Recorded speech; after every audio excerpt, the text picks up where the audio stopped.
राम राम हरे कृष्ण हरे हरे कृष्ण कृष्ण कृष्ण हरे राम राम राम राम हरे हरे कृष्ण हरे कृष्ण कृष्ण कृष्ण हरे हरे राम राम राम राम हरे राम हरे कृष्ण कृष्ण कृष्ण हरे हरे राम राम राम राम हरे हरे हरे कृष्ण कृष्ण कृष्ण हरे हरे राम राम राम राम हरे हरे हरे कृष्ण कृष्ण कृष्ण हरे हरे राम राम राम राम हरे हरे कृष्ण कृष्ण कृष्ण हरे राम राम राम राम हरे हरे हरे कृष्ण हरे हरे राम राम राम हरे हरे कृष्ण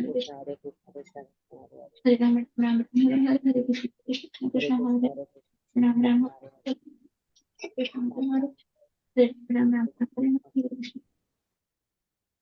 हरे कृष्ण खूब खूब धन्यवाद हरे नाम कृष्ण जप यज्ञ प्रभु में जी। जोड़ा बदल બધા જ વહાલા વૈષ્ણવો हरे ભાવિન પ્રભુ कृष्ण प्रभु જંખના માતાજી अर्चना माताजी हरे जयश्री कृष्ण पटेल प्रभु जी। माताजी रसीला माताजी हरे एंड कृष्ण प्रभु जी। भानुबेन कावठिया माताजी उर्मिला साधु माताजी हर्षा वैद्य माताजी हरे कृष्ण यस चंद्रिका माताजी हीना माताजी हेतल माताजी हिरणमयी केशवी माताजी हरे एंड कृष्ण प्रभु जी। हरे कृष्ण हीना माताजी सादर प्रणाम जय किशोरी माताजी हरे कृष्ण जल्पा माताजी जय श्री सोनी माताजी जिज्ञासा पित्रोड़ा माताजी नीरूबेन वीरबाहु प्रभु हरे कृष्ण यस थैंक यू नाम रही गયું કોઈનું રતિલાલ પ્રભુ હરે કૃષ્ણ हरे कृष्ण થેન્ક प्रभु યુ जी। ખૂબ ખૂબ ધન્યવાદ આ સેશનમાં જોડાવા બદલ અને હું તમારું બધાનું ખૂબ ખૂબ હૃદયપૂર્વક સ્વાગત કરું છું ઇસ્કોન મેંગલુરુ શ્રી શ્રી રાધા ગોવિંદ મંદિર પુલાઈ તરફથી અને આજે આપણે મળી રહ્યા છીએ advance level Shrimad Bhagavad Gita level 2 અધ્યાય ત્રીજો અને વિભાગ બીજાની ચર્ચાઓ કરવા માટે તો શરૂઆત કરતા પહેલા આપણે બધા સાથે મળીને ભગવાન શ્રી શ્રી રાધા ગોવિંદજીના ચરણોમાં ખૂબ જ ભાવપૂર્વક પ્રેમપૂર્વકની મંગલાચરણની પ્રાર્થનાઓ સાથે મળીને આપણે અર્પણ કરીએ અને પછી આપણે આ સેશનમાં આગળ તરફ વધીશું ઓકે તમારું માઇક મ્યુટ કરી અને તમે તમારી જગ્યાએથી મારી સાથે મંગલાચરણ લો ઓમ જ્ઞાનતિમિરાન્ધસ્ય જ્ઞાનાંજન શલાકયા ચક્ષુરુન્મિલિतं येन तस्मै श्री गुरुवे श्री चैतन्य मनोभीष्टं स्थापितं येन भूतले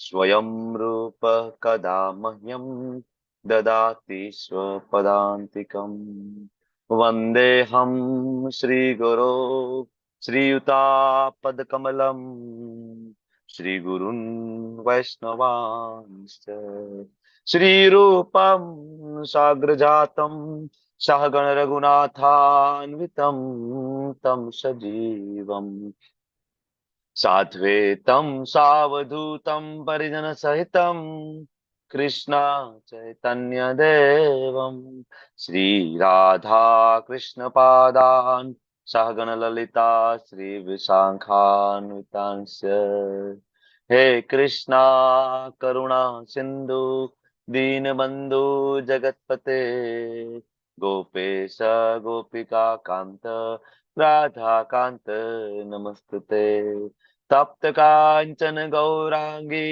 श्री राधे वृंदावनेश्वरी वृषभानुसुते देवी प्रणमामि हरिप्रिये वाञ्छाकल्पतरुभ्यश्च कृपा सिन्धुभ्य एव च पतितानां पावनेभ्यो वैष्णवेभ्यो नमो नमः नमो विष्णुपादाय कृष्णाप्रेष्ठाय भूतले श्रीमते भक्तिवेदान्त स्वामिनिति नामिने नमस्ते सारस्वते देवे गौरवाणी प्रचारिणे निर्विशेष शून्यवादी पाश्चात्य देश तारिणे जय श्री कृष्ण चैतन्य प्रभु नित्यानंद श्री अद्वैत गदाधर श्रीवासादि गौर भक्त वृंद हरे कृष्णा कृष्णा कृष्णा हरे हरे हरे राम राम राम हरे हरे हरे हरे कृष्णा कृष्ण प्रभु जी। हरे हरे कृष्ण। कृष्णा हरे हरे कृष्णा कृष्णा हरे कृष्णा हरे कृष्ण बापू हरे हरे कृष्ण नाना कृष्ण। नाना वैष्णवो यशवी माताजी वेलकम હરે કૃષ્ણ. હરે કૃષ્ણ પ્રભુજી. હરે કૃષ્ણ. બધાનું ખૂબ ખૂબ હૃદયપૂર્વકનું સ્વાગત છે. શરૂઆત કરીશું. ગઈકાલે આપણે 12 શ્લોકની ચર્ચા કરી શક્યા છીએ. ઘણા બધા શ્લોક આજે આપણે કવર કરવાના છે. હા. ઓકે, તો આગળ વધીશું. તમારી સામે સ્લાઇડ રન થશે એક પછી એક, એટલે નાનું એવું રિવિઝન તમને થશે, એટલે જેથી આપણે ગઈકાલ સાથે કનેક્ટ થઈ શકીએ. ઓકે, તમારા બધાનું માઇક મ્યુટ રાખજો, જેથી આપણે સમય મર્યાદામાં આજનું પ્રવચન પૂરું કરી શકાય. તો શરૂઆત કરી હતી પહેલા અધ્યાયથી. પહેલા અધ્યાયના જે અર્જુનના યુદ્ધ ના કરવાના કારણો, બીજા અધ્યાયનું એક કારણ, બીજા અધ્યાયમાં શરણાગતિ, અને બીજા અધ્યાયમાં ભગવાને આપેલું અર્જુનને જ્ઞાન. અને બીજા અધ્યાયનું આખું રિવિઝન કરીને જોયું કે કઈ કઈ પ્રકારના જ્ઞાન અને અર્જુનના 5 પ્રશ્નની સામે ભગવાનના 5 જવાબ આપ્યા. જવાબ પૂરા થયા. અર્જુને નવા પ્રશ્ન પૂછ્યા. સ્થિત પ્રજ્ઞના લક્ષણો એટલે શું, તો ભગવાને એના જવાબ આપ્યા.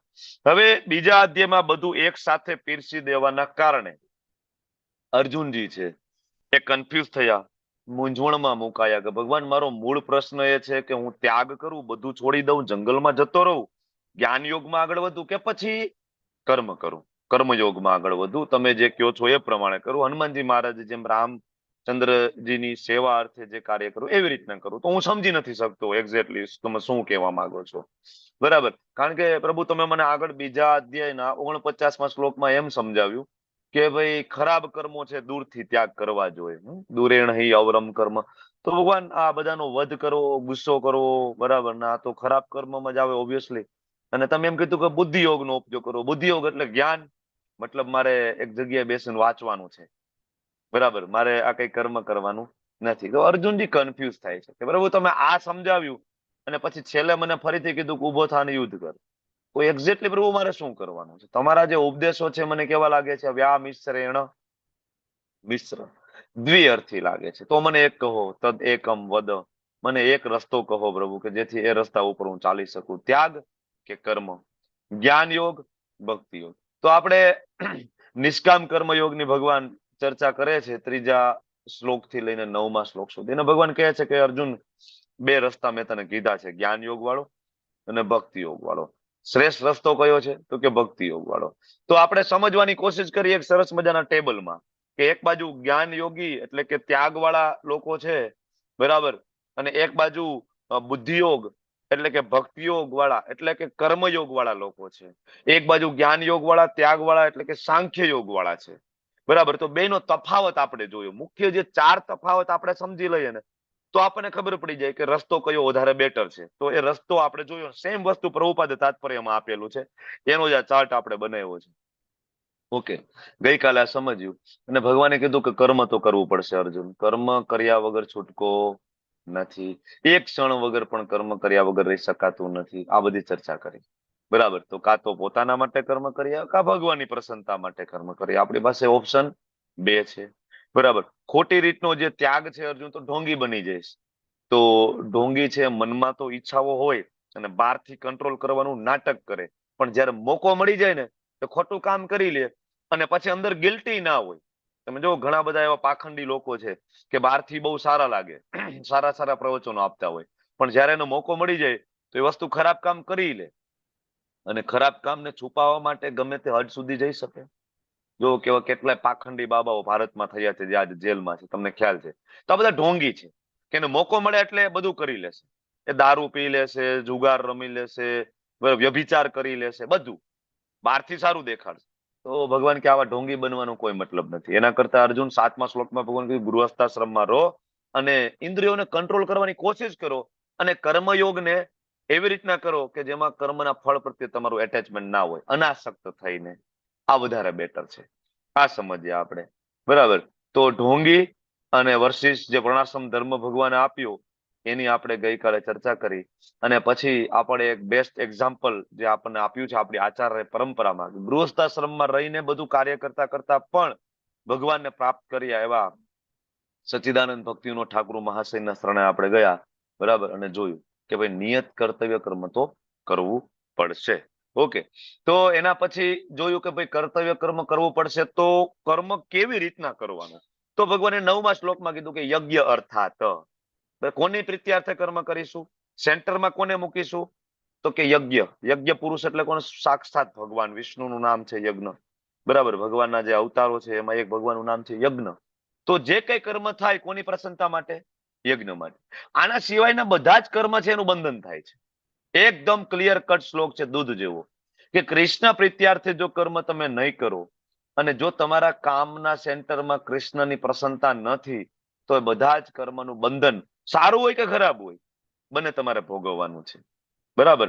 તો ભગવાન કહે, અર્જુનને કહે છે કે તું ભાઈ મારી પ્રસન્નતા માટે કર્મ કર. તો કર્મ કઈ રીતના કરવું એ જોયું. કાં તો તમે કૃષ્ણની પ્રસન્નતા માટે કરશો અને કાં તમે માયાદેવીની પ્રસન્નતા માટે કરશો. આપણે ગઈકાલે જોયું હતું. કાં તમે 4:30 વાગે મંગલા આરતી માટે ઉઠશો, કાં તમે 4 વાગે જીમમાં જાશો, અથવા તો કૂતરાને દોર્યું બાંધીને રખડતા હશો. તમારી પાસે બે જ ઓપ્શન છે, કાં માયાની સેવા કરો કાં કૃષ્ણની સેવા કરો. તો આ જોયું. પણ ઘણા લોકો એવા હોય કે ભાઈ જે ભૌતિક જીવન સાથે ખૂબ જોડાયેલા હોય તો એ નિષ્કામ કર્મયોગ ના કરી શકે. તો એના માટે કઈ ઓપ્શન ખરો? તો એના માટે આપણે યોગની સીડી જોઈએ કે પશુ જીવનથી થોડુંક સારું કર્મકાંડ, એનાથી ઉપર સકામ કર્મ, નિષ્કામ કર્મ, જ્ઞાન યોગ, અષ્ટાંગ યોગ, ભક્તિ યોગ. બરાબર, પ્રગતિશીલ જે તબક્કાઓ જોયા. પણ આપણને પ્રભુપાદે આ પ્રગતિશીલ તબક્કાઓમાં પડવા કરતા આપણને એક લિફ્ટ આપી કે પશુ જીવનમાંથી સીધું આપણે ભગવદ્ ગીતાની લિંક મળી તમને મને, અને લેવલ 1, 2, 3, 4 કરવા માંડ્યા આપણે. અને તરત જ આપણી જે ચેતના છે, બરાબર, સાધના ભક્તિમાં સ્થિર થઈ, ભક્તિમાં સ્થિર થઈ. બરાબર. તો આપણને આપ્યું. હવે આગળ ભગવાન જે વાત કરી રહ્યા છે એ કર્મકાંડ, જો જે રચના થઈ, કઈ રીતના એસ્ટાબ્લિશ થયું, ભગવાને આ બધા દેવી દેવતાઓને અધિકારી તરીકે ચૂંટ્યા અને પછી એ બધાને સેવાઓ આપી, એ આખી વ્યવસ્થા કઈ રીતના બની, ભગવાન એની ચર્ચા કરે છે. અને એનાથી યજ્ઞ, બરાબર, દેવી દેવતાઓ વંશનું સર્જન કર્યું, યજ્ઞનું ભગવાને સર્જન કર્યું. શું કામ કર્યું? તો કે એનાથી મનુષ્ય અને દેવતાઓ વચ્ચેનો અભ્યુદય થાય સહકારથી, અને મને ખુશ રહી શકે, દેવતાઓ પણ ખુશ રહી શકે, આપણે પણ ખુશ રહી શકીએ. તો આવી રીતના એક વ્યવસ્થા ઊભી કરી ભગવાને. એ ચર્ચા આપણે કરી. અને આપણે ગઈકાલે એ પણ ચર્ચા કરી કે ઇવન તમારે ભૌતિક જગતમાં સુખી રહેવું હોય, ભલે તમે કૃષ્ણ ભક્ત ના હોય, પણ તમારે આ જગતમાં જો સારો વરસાદ જોતો હોય, સારો પાક જોઈતો હોય, ચોખ્ખી હવા જોઈતી હોય, બરાબર, અને ઋતુનું પ્રોપર બેલેન્સ જોતું હોય, બરાબર, અને તમારા શરીરમાં પ્રોપર કહેવાય કે તંદુરસ્તી જોતી હોય, બીમારીથી બચવું હોય ને, તોય તમારે ભગવાનની પ્રસન્નતા માટે યજ્ઞ કરવા જોઈએ. હવે આપને ખબર છે કે યજ્ઞ એટલે હવે ઓલો સ્વાહા સ્વાહા, આ યજ્ઞ તો છે જ, પણ આ યજ્ઞ છે કલિયુગની અંદર આમ જોવા જઈએ તો પ્રેક્ટિકલી પોસિબલ નથી. તમને ખ્યાલ છે, આપણાની ચર્ચા આગળ થઈ ગઈ છે ઇવન લેવલ 1 માં પણ. શું કામ પ્રેક્ટિકલી પોસિબલ નથી? તો કે ભાઈ એવા બ્રાહ્મણો મળવા મુશ્કેલ છે કે જેનું વેદોનું આચરણ, મતલબ વેદોના ઉચ્ચારણ સટીક હોય. એવા બ્રાહ્મણો મળવા મુશ્કેલ છે જેની પોતાની સાધના એટલી હાઈ લેવલની હોય ને કે બ્રાહ્મણ છે વેદોના મંત્ર બોલી અને દેવી દેવતાઓને આહવાન કરીને બોલાવે, અને દેવી દેવતાઓને રિક્વેસ્ટ કરી શકે ભાઈ મારા યજમાનની કોઈ સાધના નથી, પણ મારી સાધનાના બળે મારા યજમાનના મનોરથ તમે પૂરા કરો. આવા બ્રાહ્મણ મળવા મુશ્કેલ છે. જે બ્રાહ્મણ દ્રુપદ રાજાએ રાખ્યા હતા, તમને ખબર છે દ્રુપદ રાજાને કોઈ પુત્ર નહોતા, બરાબર, થવાની કોઈ શક્યતા પણ નહોતી, તો એને એવા બ્રાહ્મણને યજ્ઞ કરવા માટે રાખ્યા કે જે બ્રાહ્મણની પોતાના તપસ્યાના બળે એમને એક પુત્ર ને એક પુત્રી આપી. કોણ? યજ્ઞસેની માતા દ્રૌપદી અને ધુષ્ટધુમ્ન. બરાબર, આ બે પ્રગટ થયા. પણ આમાં દ્રુપદની તો હાથમાં રેખાઓ જ નહોતી કે એને પુત્ર કે પુત્રી પ્રાપ્ત થાય. તો કોની સાધનાનું ફળ હતું? તો કે ભાઈ જે તે બ્રાહ્મણની સાધનાનું ફળ એમને પ્રાપ્ત થયું. હવે આવા બ્રાહ્મણો અત્યારે શોધવા બહુ મુશ્કેલ છે. તો બીજું ઘણું બધું છે. ધારો કે એમાં અંદર આહુતિ, તો કે શુદ્ધ ઘી મળવું મુશ્કેલ છે, એવા લાકડા મળવા મુશ્કેલ છે, પવિત્ર જગ્યા મુશ્કેલ છે. તો આ બધી બહુ વગર. તો એ યજ્ઞ નહીં થાય તો યજ્ઞ ખરેખર કયો થશે કળિયુગની અંદર? તો કે ભાઈ યજ્ઞ નામ જપ યજ્ઞોસ્મિ. 10.25 આગળ ભગવાન જે કહે છે તમને ખ્યાલ. તો આ યજ્ઞ આપણે કરીએ. આ યજ્ઞ કરવાથી જીવનની જે જરૂરિયાતો છે એ આપણી પૂરી થાય. તો આગળ 13મા શ્લોક સુધી આપણે પહોંચ્યા છીએ. ત્યાં ફરીથી ભગવાન કહે છે યજ્ઞ શિષ્ટાસીન સંતો મુચ્યંતે સર્વ કિલ્બિષ. આગળ આપણને કહ્યું કે જે કઈ કર્મ કરીએ એ યજ્ઞ એટલે કે કૃષ્ણની પ્રસન્નતા માટે. અહીંયા ભગવાન એમ કહે છે કે આપણે જે કઈ ખાઈએ, જે કઈ પણ ભોજન લઈએ, સવાર બપોર સાંજ, એ બધું શું કરવાનું? તો કે ભગવાનને ભોગ લગાડવાનું. યજ્ઞ શિષ્ટાસીન સંતો મુચ્યંતે સર્વ કિલ્બિષ. સર્વ કિલ્બિષ, જો બધા પ્રકારના પાપમાંથી આપણે બહાર નીકળવું હોય ને તો આ એનો એકદમ સરળ રસ્તો છે. સરળ રસ્તો છે. બરાબર, ભગવાનને ભોગ લગાડી દો અને પછી તમે પ્રસાદ ખાવ તો તમે પાપથી બચી જાવ છો. અને જે લોકો પોતાના માટે રસોઈ બનાવે છે ઘરે અને પોતાના માટે જ ખાય છે, કોઈ ભગવાનને અર્પણ કરતા નથી જે લોકો, તો એ ભગવાન ક્લિયરલી કહે છે કે નક્કી પાપ ખાય છે. બરાબર. શું કામ પાપ ખાય છે? તો કે ભાઈ જે વસ્તુ તમને પ્રાપ્ત થઈ છે, આપણે આની પહેલા પણ વાત કરી હતી. બરાબર. એક તો ધારો કે કોઈ એમ કે ભાઈ અમે પ્યોર વેજીટેરિયન છીએ, બરાબર, અમને ભાઈ કઈ રીતના પાપ લાગી શકે? તમે એમ કહો ભાઈ પાપ લાગે, અમે કોઈ દી નોનવેજ ખાતા નથી, અમે કઈ ખોટું કામ કરતા નથી, નીતિમત્તાથી અમે જીવન જીવ, અમને પાપ કેવી રીતના લાગે સમજાવો. તો તમે વિચાર કરો કે તમારા હાથમાં ઘઉંની રોટલી તમારા પ્લેટમાં આવે ને, એક રોટલી, એ ઘઉં બનવાની તમે પહેલેથી પ્રોસેસ આખી જોઈ લો. આ ખાલી ઘઉંનું ઉદાહરણ આપું છું. કોઈ પણ વસ્તુ જે ઉગે છે એની તમે પ્રોસેસના મૂળમાં તમે જાઓ. બરાબર. ઘઉં ઉગાડવા માટે ખેડૂત છે, ખેતરને ખેડશે, એ ખેતર ખેડવામાં કેટલા બધા જીવોની હત્યા થઈ જશે, અંદર મરી જશે, કેટલા નાના નાના અળસિયા જીવો અંદર મરી જાય. ટ્રેક્ટર ચાલે, ટ્રેક્ટરના ટાયરની નીચે, પછી એમાં બીજ રોપે, પાણી છોડે તો પાણીમાં ડૂબીને કેટલા જીવો મરી જાય. બરાબર. પછી એમાંથી જયારે એ ઉગે, ઘઉં ઉગે કે કપાસ કે બાજરો વોટેવર ઉગે, તો ખેડૂત પહેલું કામ શું કરે? તો કે દવા છાંટે. અત્યારે દવા છાંટે તો કેટલા બધા જીવોની હત્યા થઈ જાય એની અંદર. બરાબર. ને પછી એ ઘઉંને ડુંડવા કાપીને લે ને થ્રેસરમાં નાખે, અને એમાંથી ઘઉં ફોતરા જુદા પાડે ને ઘઉં એ મશીનમાં નાખી, એમાં કેટલા બધા જીવો મશીનમાં કચરાઈને મરી જાય. ઘઉંના કોથળા ભરાય, ટ્રકમાં લોડ થાય, ટ્રક યાર્ડમાં આવે તો એ ટ્રકના ટાયરની નીચે કેટલા જીવો મરી જાય. આપણે લોકો રોડ ઉપર જતા હોય નથી જોતા કેટલા બધા કૂતરા ક્યારેક મરી ગયેલા પડ્યા હોય છે, બિલાડી મરી ગયેલી હોય, ખિસકોલી, ઉંદેડા, કેટલાય. આ તો આપણે નરી આંખે જોઈ શકીએ છીએ. એવા કેટલાય જીવો છે જે આપણે નરી આંખે જોઈ નથી શકતા, ઝીણા ઝીણા કીડી મકોડા જે પણ ટાયરની નીચે આવીને મરી ગયા છે. બરાબર. અને એ ટ્રક યાર્ડમાં પહોંચે ને કરિયાણાની દુકાનમાં આવે તો કરિયાણા વાળો જે છે, ગ્રોસરી સ્ટોર વાળો, એ ઉંદેડા મારવાની દવા મૂકે, જેથી ઉંદેડા મરી જાય તો એ અનાજ એનું બગડે નહીં. એ અનાજ આપણા ઘરે આવે, આપણે ફ્લોર મિલમાં મૂકી દળાવવા, એમાં કેટલા જીવો મરી જાય. અને પછી આપણે રોટલી બનાવીએ અને આપણને એમ થાય કે ના, હું પ્યોર વેજીટેરિયન છું અને નહીં, મેં કોઈ પાપ કર્મ નથી કર્યા. તો એક વસ્તુ સમજી લેવાની બિલકુલ જરૂર છે કે પાપ કર્મનો જે સિદ્ધાંત છે એ અગ્નિ જેવો છે. અગ્નિ જેવું. અગ્નિ છે, એમાં નાનું બાળક આંગળી નાખે તો અગ્નિ છે એને નહીં બાળે. અગ્નિ એવું કહે છે કે ના ના, નાનું બાળક છે ને બિચારાને ખબર નથી કે હું એને દજાડી શકું એમ છું, તો અત્યારે રહેવા દે, થોડો મોટો થાય પછી એને દજાડશું. બરાબર. આવું તો નથી ને. જેવો બાળક આંગળી નાખશે અગ્નિમાં, દાજી જશે. અગ્નિનો જે સ્વભાવ છે, પાપનો સ્વભાવ એ ટાઈપનો છે. બરાબર. બીજું તમને ભૌતિક જગતનું ઉદાહરણ આપું તમને, કે ધારો કે તમારો જન્મ ભારતમાં થયો, બરાબર, તો તમારા ઉપર ભારતનો કાયદો ઓટોમેટિક લાગુ પડી ગયો છે. તમે એવું કહી નથી શકતા કે ભાઈ મેં ભારતનું બંધારણ વાંચ્યું નથી. બરાબર. ધારો કે કોઈ 14 વર્ષનો છોકરો બાઇક લઈને નીકળી ગયો અને સર્કલ ઉપર એને પકડી લીધો પોલીસ વાળાએ. બરાબર. ટ્રાફિક પોલીસ, ભાઈ ક્યાં પપ્પા, ક્યાં તારા, બોલ બોલ બોલ, કેટલી ઉંમર, કેટલી તારી, લાયસન્સ ક્યાં છે, લાયસન્સ બોલ બોલ બોલ. હા, તો કે 14 વર્ષ, હજી લાયસન્સ નથી નીકળ્યું. તાર પપ્પાને બોલાવો, ભાઈ ફાઇન ભરવો પડશે. તો હવે પોલીસ વાળા એમ કહીને છોડી નહીં દે કે ભાઈ ઓહો 14 વર્ષનો છે. અથવા છોકરો એમ કહેશે કે ભાઈ સાહેબ મને તો કાયદાની ખબર નહોતી. તો પોલીસ વાળા એમ નહીં કે ભાઈ હા તને કાયદાની ખબર નહોતી, એક કામ કર, અમારી એક ચોપડી લેતો જા બંધારણની, અને આમાં તું વાંચજે કયા કયા કાયદા શું છે, વાંચી લે, એકવાર પાકા કરી લે, પછી તારા ઉપર કાયદો લાગુ પાડશું. આવું છે નહીં. તમને કાયદો ખબર નથી તો ભૂલ કોની છે? આપણી. બરાબર.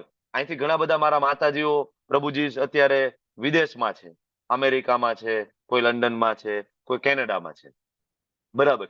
તમે લોકો ત્યાં છો, અત્યારે ક્લાસ એટેન્ડ કરી રહ્યા છો. તમે અહીંથી ભારતમાંથી ત્યાં લેન્ડ થયા તો તમારા ઉપર જે તે દેશનો કાયદો લાગુ પડી ગયો. બરાબર ને. હવે તમે ત્યાં જઈને એવું કહી શકતા નથી કે ભાઈ હું તો ભારતીય છું અને મને તમારા દેશનો કાયદો ખબર નહોતી, તો મને ક્ષમા કરો, કઈ ભૂલ થાય તો. નહીં. તમે ત્યાં લેન્ડ થયા, તમારા ઉપર એ કાયદો લાગુ પડે છે. એવી રીતના જેવો તમારો મનુષ્ય જન્મ તરીકે જન્મ થયો, જેવા તમે મનુષ્ય જન્મ તરીકે લેન્ડ થયા છો આ જગતમાં, તમારા ઉપર માયા દેવીનો સત્વગુણ, રજોગુણ, તમોગુણ, એ ઇન્ડિયન જે અખિલ બ્રહ્માંડની જે પિનલ કોડ છે તમારા ઉપર લાગુ પડી ગઈ. બરાબર. તો આ જે કાયદો છે, બરાબર, એ તમારા ઉપર લાગુ પડવાના કારણે પાપનો ભોગ બનવાના કારણે ફળ ભોગવવું પડે છે. તો આનો સૌથી સરળ રસ્તો ભગવાન આપે છે. શું? ભગવાનને ભોગ લગાડીએ.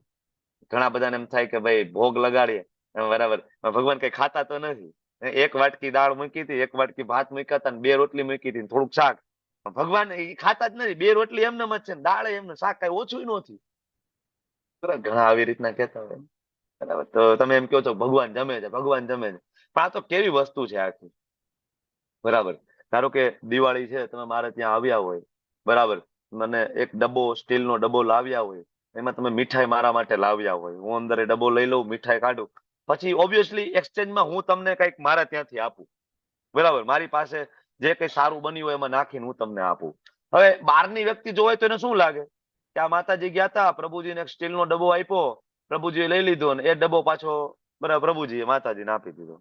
આમાં કઈ, એ તો ઈનું ઈ રહ્યું. પણ ફરક એ છે કે જે ગયો હતો ને એ ભોગ હતો, અને જે આવ્યો ને એ પ્રસાદ બનીને આવ્યો છે. ભગવાનને જે તમે ભોગ લગાડો, કારણ કે ભગવાનનું જમવું અને આપણું જમવું એમાં તફાવત છે. ભગવાનની ઇન્દ્રિય અને આપણી ઇન્દ્રિયોમાં તફાવત છે. ભગવાન એની નાભીમાંથી બ્રહ્માજીને ઉત્પન્ન કરી શકે છે. ભગવાન એની આંખથી જમી શકે છે, ભગવાન કાનથી જોઈ શકે છે, બરાબર. આપણી ને ભગવાનની ઇન્દ્રિયો સેમ નથી, બરાબર. ભગવાન માત્ર દ્રષ્ટિપાત કરીને જમી શકે છે. વિષ્ણુ પુરાણનો રેફરન્સ છે. માતા લક્ષ્મીજી એક વખત ભગવાનને પૂછે છે, ભગવાન તમારે તો ખાલી દ્રષ્ટિથી જમવાનું, તો તમને ટેસ્ટ નહીં આવતો હોય ને? ભગવાન કે નહીં નહીં, એવું નથી, મને ટેસ્ટ આવે છે, બરાબર, કારણ કે હું તો મારી દ્રષ્ટિથી જ જમી શકું છું, પણ છતાં અમારા જેવો તો નહીં. લક્ષ્મીજી મસ્તી કરે છે ભગવાન સાથે, અમારા જેવું તો નહીં, અમે તો જીભથી ખાઈએ, સરસ ટેસ્ટ આવે. તમારે તો આવું કરવું હોય તો ભગવાન કે જો મારે આવું ક્યારેક કરવું હોય ને કે ભાઈ ચાલો આજે ટેસ્ટ જ લેવો છે, ખરેખર આજે મારા ભક્તે મને ભોગ લગાડ્યો છે ને, 56 ભોગ બનાવ્યા છે ખૂબ પ્રેમપૂર્વક, અને આજે તો મારે એનો ટેસ્ટ લેવો છે, કેવું ખરેખર કેવું બનાવ્યું છે જાણવું છે. તો ભગવાન શું કરે, તમે મને કહો. આની ચર્ચા આપણે પેલા થઈ. તો ભગવાન શું કરે? એને ખરેખર ટેસ્ટ લેવો હોય, કૃષ્ણના જીભા પર આવીને જમે. હરી કૃષ્ણ ભજન બોલ, કરાવે.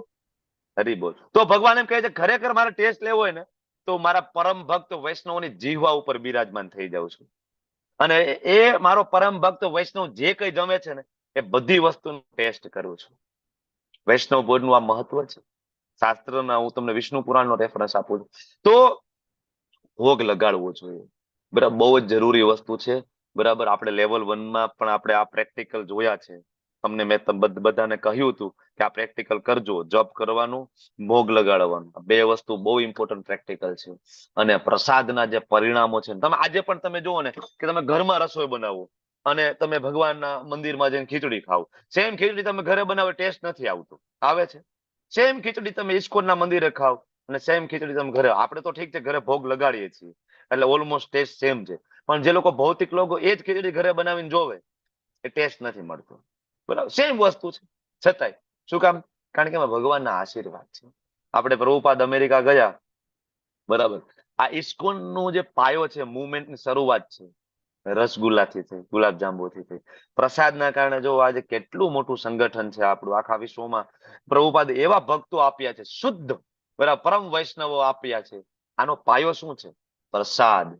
બહુ જ મહત્વની વસ્તુ છે. ભગવાન જયારે ખાવામાં ભગવાનની કૃપા થાય તો પ્રસાદ બની જાય, પાણીમાં ભગવાનની કૃપા થાય તો ચરણામૃત બની જાય, બરાબર, અને ગીત ગાવામાં ભગવાનની કૃપા થાય તો કીર્તન બની જાય છે, વાતચીતમાં ભગવાનની કૃપા થાય તો કથા થઈ જાય છે. ભગવાનની કૃપા, બરાબર. બીજા બધા યુગમાં તો સારું હતું, બધા એકચ્યુઅલી આગળ આપણા છે ને, આપણા વડવાઓ બહુ સુખી હતા, એ ભોગ લગાડતા હતા. આજકાલ તો પ્રભુપાદ તાત્પર્યમાં લખે છે કે આજકાલના લોકો છે ને એને તો પેલા એ જ કન્ફ્યુઝન છે કે ભગવાન છે કે નહીં. ભોગ લગાડવાની વાત તો દૂર છે, ભગવાન છે કે નહીં એ જ મોટો પ્રશ્ન આવીને ઉભો છે. લોકો ભોગ નથી લગાડતા એટલે લોકો દુઃખી થાય છે. સામે રેફરન્સ પણ પ્રભુપાદ ઘણા બધા આપે છે, આગળ 9મા અધ્યાયમાં પણ આવે છે. તો પ્રભુપાદ વેદનો એક શ્લોક, આહાર શુદ્ધો સત્વ શુદ્ધો સત્વ શુદ્ધો ધ્રુવ શ્રુતિ શ્રુતિર્લબ્ધ સર્વગ્રંથિ નાભિ પ્રમોક્ષા, બરાબર. તો સરસ મજાનો શ્લોક આપે છે કે જે આ સાયન્ટિફિક પ્રોસેસ છે, આપણા બ્રેન ની અંદર એવા સૂક્ષ્મ સેલ આવેલા છે, કોષો, ભગવાનને ભોગ લગાડવાથી એ પ્રસાદ સ્વરૂપે જયારે આપણે ગ્રહણ કરીએ છીએ ત્યારે બ્રેન ની અંદર આધ્યાત્મિક પેશી ડેવલપ થાય છે, આધ્યાત્મિક પેશી, બરાબર. અને આધ્યાત્મિક પેશી ડેવલપ થવાના કારણે ભક્તિમાં ઉન્નતિ થાય છે, બરાબર. જેથી આપણે ભગવદ્ ગીતા સમજી શકીએ છીએ. ખૂબ ઇમ્પોર્ટન્ટ વસ્તુ છે. આગળ કહે છે કે ભોગ લગાડવાનું ભગવાને આપણને કીધું, તો ભગવાન યજ્ઞ ચક્ર આપણને સમજાવે છે. આના પછીના જે શ્લોક છે યજ્ઞ ચક્ર. ઘણા બધા એમ કે ભગવદ્ ગીતા મિથ છે, હવામાં વાતો છે. કઈ રીતના હવામાં વાતો? અન્નાદ ભવતી ભૂતાની, બધા ભૂતો મતલબ જીવો અન્નાદ અન્નથી જીવે છે, અન્ન ખાઈને જીવે છે. પર્જન્યાદ અન્ન સંભવ, મતલબ વરસાદથી અન્ન ઉગે.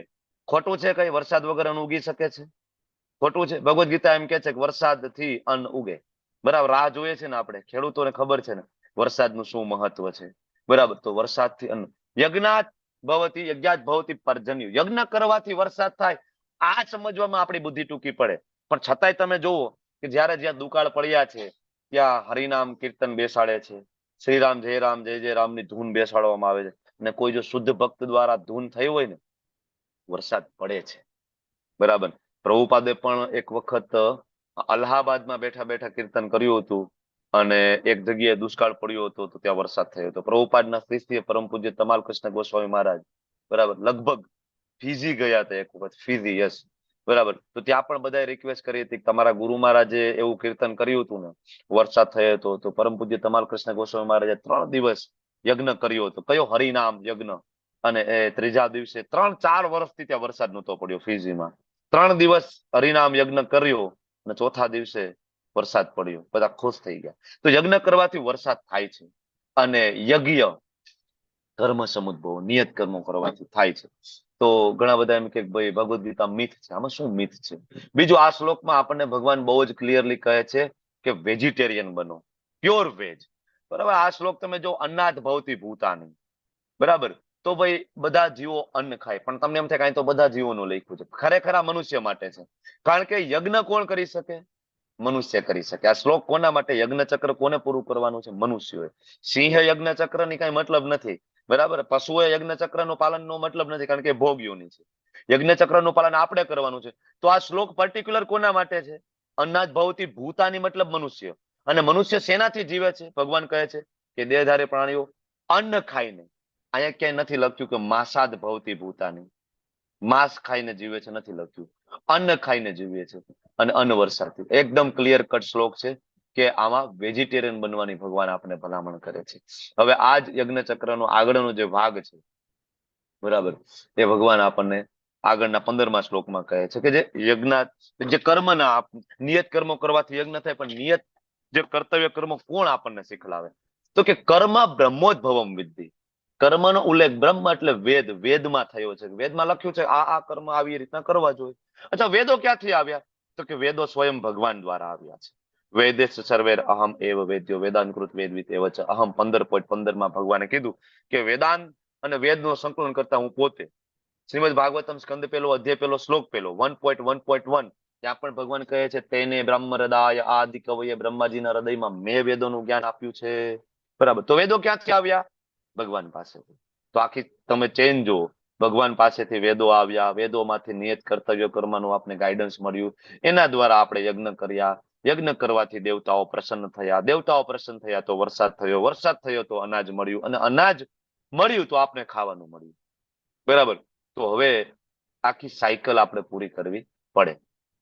બરાબર, તો સાયકલ છે આ રીતના છે. જો તમારી સામે છે, ભગવાનથી વેદો, વેદોથી નિયત કર્તવ્ય, કર્તવ્યથી ત્યાગ, ત્યાગથી દેવતાઓ પ્રસન્ન થયા, વરસાદ, વરસાદથી અન્ન, અન્નથી ભોજન.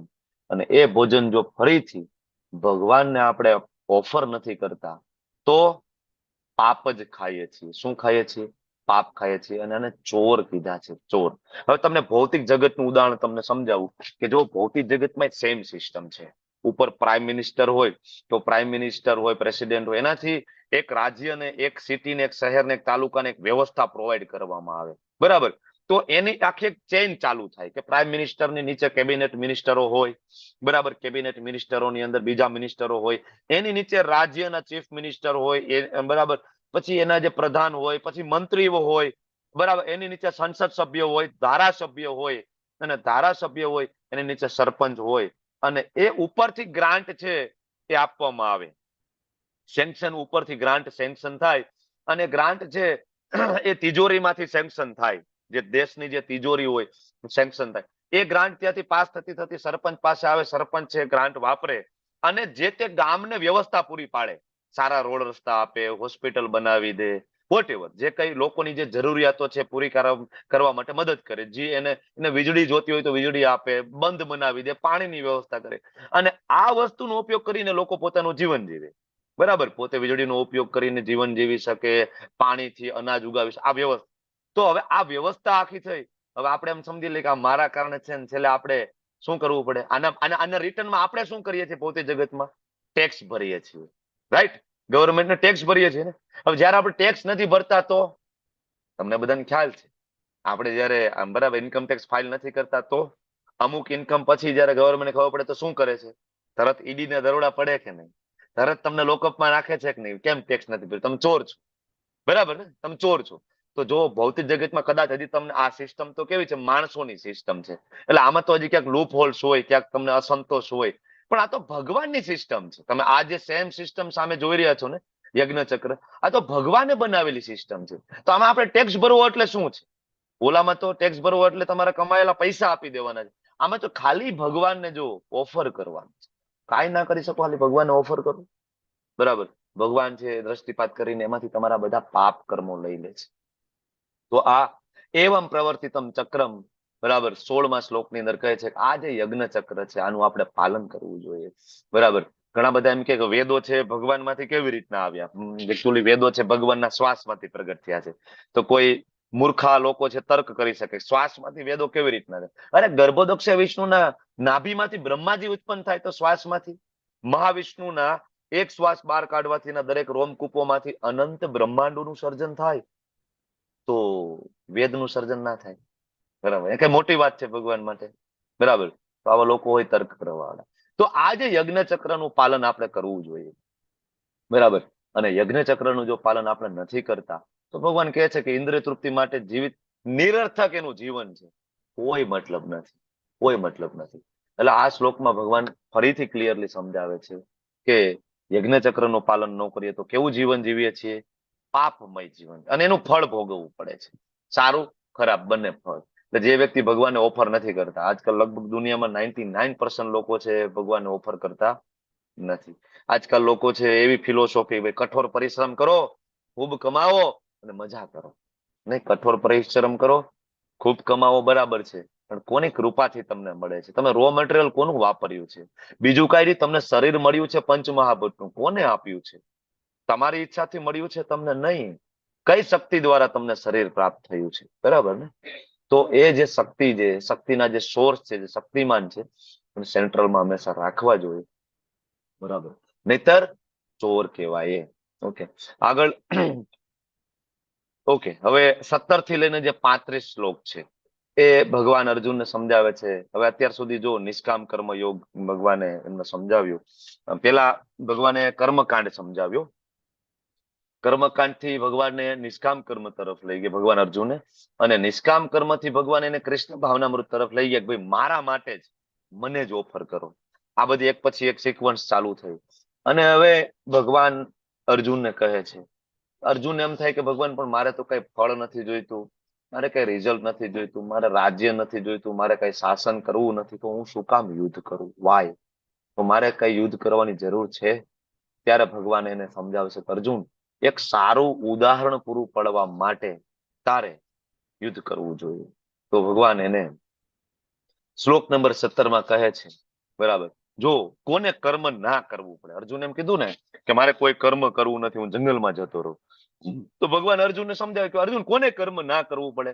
તો કે જે મનુષ્યો છે આત્મામાં જ આનંદ પામે છે, મતલબ જેને આત્મ સાક્ષાત્કાર થઈ ગયો છે, બરાબર, અને પોતાની અંદર પૂર્ણપણે સંતુષ્ટ, એને ખબર પડી કે હું શરીર નથી, હું તો આત્મા છું, જીવેરે સ્વરૂપ હોય કૃષ્ણ નિત્ય દાસ, અને હવે બસ મારે મારા કૃષ્ણ અને હું, મારે બીજું કઈ.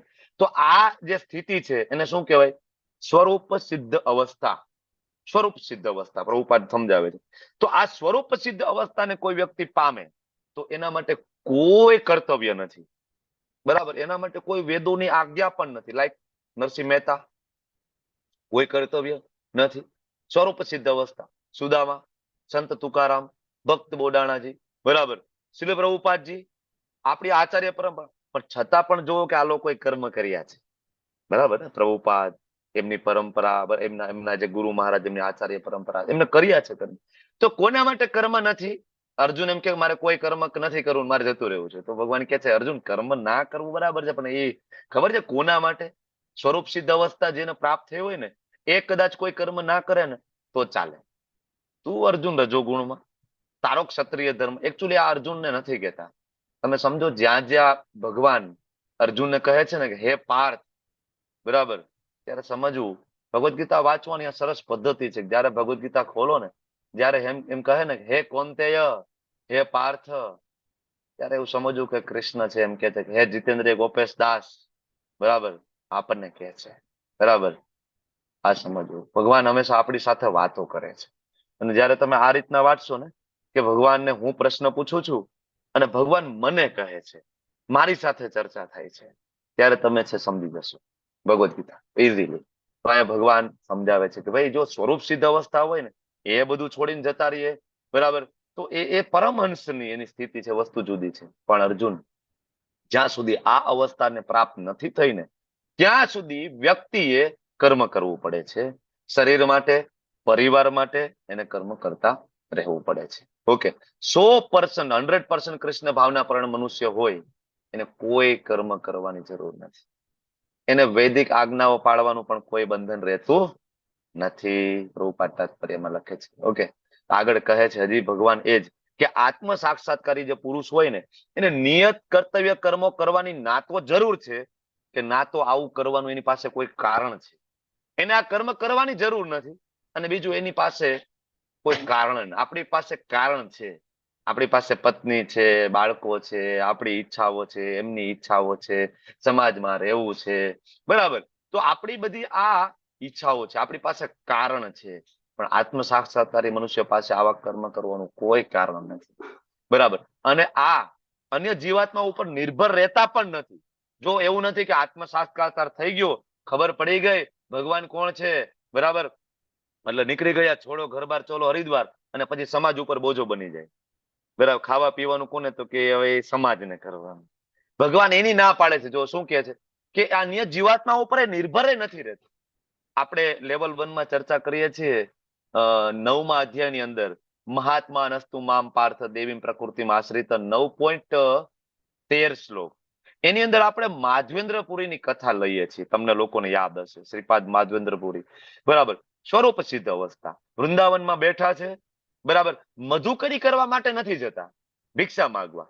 નહીતર જે ખરેખર ભગવાનના ભક્તો છે, સંતો છે, જે હરિનામ કીર્તન કરી રહ્યા છે, જે હરિનામ યજ્ઞ કરી રહ્યા છે, જે પોતાનો ઉદ્ધાર થશે, આખા જન સમાજનો ઉદ્ધાર થશે ભગવાનના નામથી, બરાબર, અને બીજા ગૃહસ્થોને ઉઠાડે છે, જે પ્રચાર કરે છે, એ ભિક્ષા માંગી શકે છે. એનો એ હક છે અને ગૃહસ્થોએ આપવું એની ફરજ છે. છતાં પણ ભગવાને શું કીધું કે વળી અન્ય જીવાત્મા ઉપર નિર્ભર પણ નથી રહેતા, તો માધવેન્દ્રપુરી ભિક્ષા માંગવા નથી જતા. તો એવી અવસ્થામાં સાક્ષાત શ્રી કૃષ્ણ આવે છે ને, ગોપાલ આવે છે, બાબા, ઓ બાબા, તમારા માટે હું ગાયનું તાજું દૂધ લાવ્યો છું. યાદ છે ને કથા? તમે કે ભૂલી ગયા છો? ભૂલી ગયા હોય તો પાછું લેવલ 1 રજીસ્ટર કરાવી નાખજો. આપણે લેવલ 1 માં એક કથા લઈશું. ઓકે, તો યાદ છે ને? Yes yes. તો સ્વરૂપ સિદ્ધ અવસ્થા જયારે પ્રાપ્ત થાય તો એને કઈ કરવાનું કોઈ બંધન નથી. તો શું આ લોકો કર્મ કરે છે કે નથી કરતા? મેં કીધું એમ, છતાં પણ એ લોકો કર્મ કરે છે. સ્વરૂપ સિદ્ધ અવસ્થા પ્રાપ્ત થાય, આત્મ સાક્ષાત્કાર પ્રાપ્ત થાય, સાક્ષાત કૃષ્ણના દર્શન થાય, છતાં પણ એ લોકો નિષ્ક્રિય બનતા નથી, એ કાર્ય કરે છે. ભગવાન શું કહે છે આગળ? જો હવે 19મા શ્લોકમાં પાછા ભગવાન આવી ગયા. આગળ કીધું કર્મ કરવાની જરૂર નથી, પણ 19મા શ્લોકમાં શું કહે છે કે તેથી કર્મના ફળમાં આસક્ત થયા વગર મનુષ્ય પોતાનું કર્તવ્ય સમજીને નિરંતર કર્મ કરતા રહેવું જોઈએ. પાછું આવી ગયા ને ભગવાન. કર્મ તો કરવું પડશે. કોની પ્રસન્નતા માટે? કૃષ્ણની પ્રસન્નતા માટે, બરાબર. અને કારણ કે અનાસક્ત રહીને કર્મ કરવાથી મનુષ્યને શું પ્રાપ્ત થાય છે? રિઝલ્ટ શું? પરમેશ્વરની પ્રાપ્તિ થાય છે, ભગવાન પ્રાપ્ત થાય છે. જો પ્રભુપાદ સ્વરૂપ સિદ્ધ અવસ્થાને પામેલા, બરાબર, અને પ્રભુપાદ વૃંદાવનમાં ગયા હોત અને નાની એવી એક આશ્રમ કે ઝૂંપડી બનાવી હોત અને ત્યાં બેઠા બેઠા ભજન કર્યું હોત, તો ગોલોક ધામ ગયા હોત એમાં કોઈને કઈ શંકા છે? 100% ગયા હોત ને ગોલોક ધામ, કોઈ ડાઉટ નથી ને. પણ છતાં પણ એને ભગવાને કહ્યું ને કે એ નિરંતર કર્મ કરે છે. હવે એ 70 વર્ષની ઉંમરે, વિચાર તો કરો, 70 વર્ષની ઉંમરે દેશ છોડીને બીજા અજાણ્યા દેશમાં જવું, જ્યાં કોઈ જાણીતું નથી, કોઈ લોહીનો સંબંધ નથી, અને એવા માયા નગરીમાં, ન્યુયોર્કમાં એવી જગ્યાએ જવું, બરાબર, જ્યાં બધા હિપ્પીઝ, આનો ઉદ્ધાર કરવા માટે. વિચાર તો કરો. આપણા માટે રાત્રે ખાલી 1-1.5 કલાક ખાલી સુવાનું, આખી રાત જાગીને લખવાના પુસ્તકો, બરાબર. જયારે દિલ્હીમાં હતા, ખિસ્સામાં કોઈ પૈસા નહીં, પ્રિન્ટિંગ પ્રેસ વાળો એમ કે છે સુરેન્દ્ર જૈન, બરાબર, પ્રિન્ટિંગ પ્રેસ વાળા, જયારે પ્રભુપાદ લઈને જાય છે પ્રતો, બરાબર, તો કે છે કે પ્રભુપાદ તમે કઈ જયમાં છો? તો પ્રભુપાદ હસે છે કે એકચ્યુઅલી મને એવું લાગ્યું કે ટ્રાન્સલેશન છે ને વધારે મહત્વનું હતું, તો હું જમ્યો નથી. એકચ્યુઅલી પ્રભુપાદના ખિસ્સામાં પૈસા નહોતા. ફાટેલી ધોતી, ફાટેલો કુર્તો, ખૂબ ખૂબ કપરી પરિસ્થિતિમાંથી પ્રભુપાદ પસાર થયા છે. છતાં પણ કર્મ કર્યું છે, કોઈ દિવસ નાસીપાસ નથી થયા, નેવર. સ્વરૂપ સિદ્ધ અવસ્થા છે પોતાની, છતાં પણ કર્મ કર્યું છે ને, ભગવાન કહે છે. અને આજે જો આજે એમને એ જે કર્મયોગ કર્યો એના કારણે આજે વિશ્વમાં દરેક સેકન્ડે પ્રભુપાદની પૂજા થાય છે, ઈચ એન્ડ એવરી મિનિટ. અત્યારે પણ ક્યાંક ગુરુ પૂજાનો સમય હશે કોઈક દેશમાં, બરાબર. અડધી કલાક પછી કોઈક બીજા દેશમાં ગુરુ પૂજાનો સમય થતો હશે, બરાબર. જેમ જેમ જેમ જેમ અલગ અલગ ટાઈમ ઝોનમાં અલગ અલગ દેશ છે, બધી જગ્યાએ 7:30 વાગતા હશે, ગુરુ પૂજાનો અત્યારે શરૂઆત ક્યાંક થતી હશે, બરાબર. ભગવાનની પ્રાપ્તિ થાય છે, બરાબર. આગળ 20મા શ્લોકમાં, હરે કૃષ્ણ, તમારો માઇક મ્યુટ કરી દેજો. કોનું ચાલુ થઈ ગયું છે? હરે કૃષ્ણ, થેન્ક યુ. તો હવે આગળ કહે છે, હવે ભગવાને કીધું જો અર્જુન કર્મ તો કરવું પડે. તો ભગવાન કે જો અર્જુન તને ના સમજાણું હોય તો હું તને ઉદાહરણ આપું, એક્ઝામ્પલ આપું. જનક જેવા રાજા હતા ને અર્જુન, જે 12 મહાજનોમાંના એક મહાજન છે જનક રાજા. કેટલા કેટલા તપસ્વી રાજા હતા જનક રાજા. એને નિયત કર્તવ્ય કર્મ કર્યા છે, બરાબર. કારણ કે સાધારણ જન સમુદાયને શિક્ષિત કરવા માટે તારે પણ આ કર્તવ્ય કરવું પડે. જનક રાજા એટલે તમે શું માનો છો? આ જનક રાજા એટલે પ્રભુ રામચંદ્રજીના શું થાય? બોલો બોલો, શું થાય પ્રભુ રામચંદ્રજીના? સસરા. હવે જેની દીકરી માતા સીતા અને જેના જમાઈ રામચંદ્રજી હોય, ભાઈ એને શું કર્મ કરવાની જરૂર છે ભાઈ? એ તો ઓલરેડી બરાબર સાકેત ધામ ને પામેલા વ્યક્તિ, છતાં પણ એને કર્યું. અને જનક રાજા જયારે રામચંદ્રજી લીલાઓ સંકેલી ને, તો જનક રાજા જયારે લીલાઓ સંકેલીને પોતે ઉપર જતા હતા ને સાકેત ધામ તરફ, તો નીચે બધા અલગ અલગ લોક બીજા આવતા હતા. તો જનક રાજા ઉપર જતા હતા, નીચેથી અવાજ આવ્યો, જનક રાજા, જનક રાજા. નીચે જોયું અવાજ ક્યાંથી આવે છે, બરાબર. જોયું તો અવાજ આવે છે, નીચે ઉતરા, એક જગ્યાએ ઉતરા. તો જોયું તો ઓલા યમદૂતો હતા ને, કોકને ધોકાવતા હતા ને, કોકને તેલમાં તળતા હતા ને, કોકને ઓલા શેરડીના ચીચોડો હોય ને, ચીચોડામાં નાખી નાખીને કોકને એમાં રસ કાઢતા હતા ને, કોકને ચાબુક મારતા હતા ને. આ બધું યોજના ચાલુ હતી ને જનક રાજા જોઈને બહુ દુઃખી થઈ ગયા કે આ કઈ જગ્યાએ આવી ગયો છું. તો કે આ નરક છે, બરાબર. અને અમે કે બહુ પીડા ભોગવીએ છીએ. તમે અહીંથી નીકળાતા તમારી નજર પડી ગઈ, તમને બોલાવ્યા છે, તમે અમારા ઉપર કૃપા કરો. તો કે અહીં કોણ હેન્ડલિંગ કોણ કરે છે આના? એ કે કોણ મેનેજર? કોણ?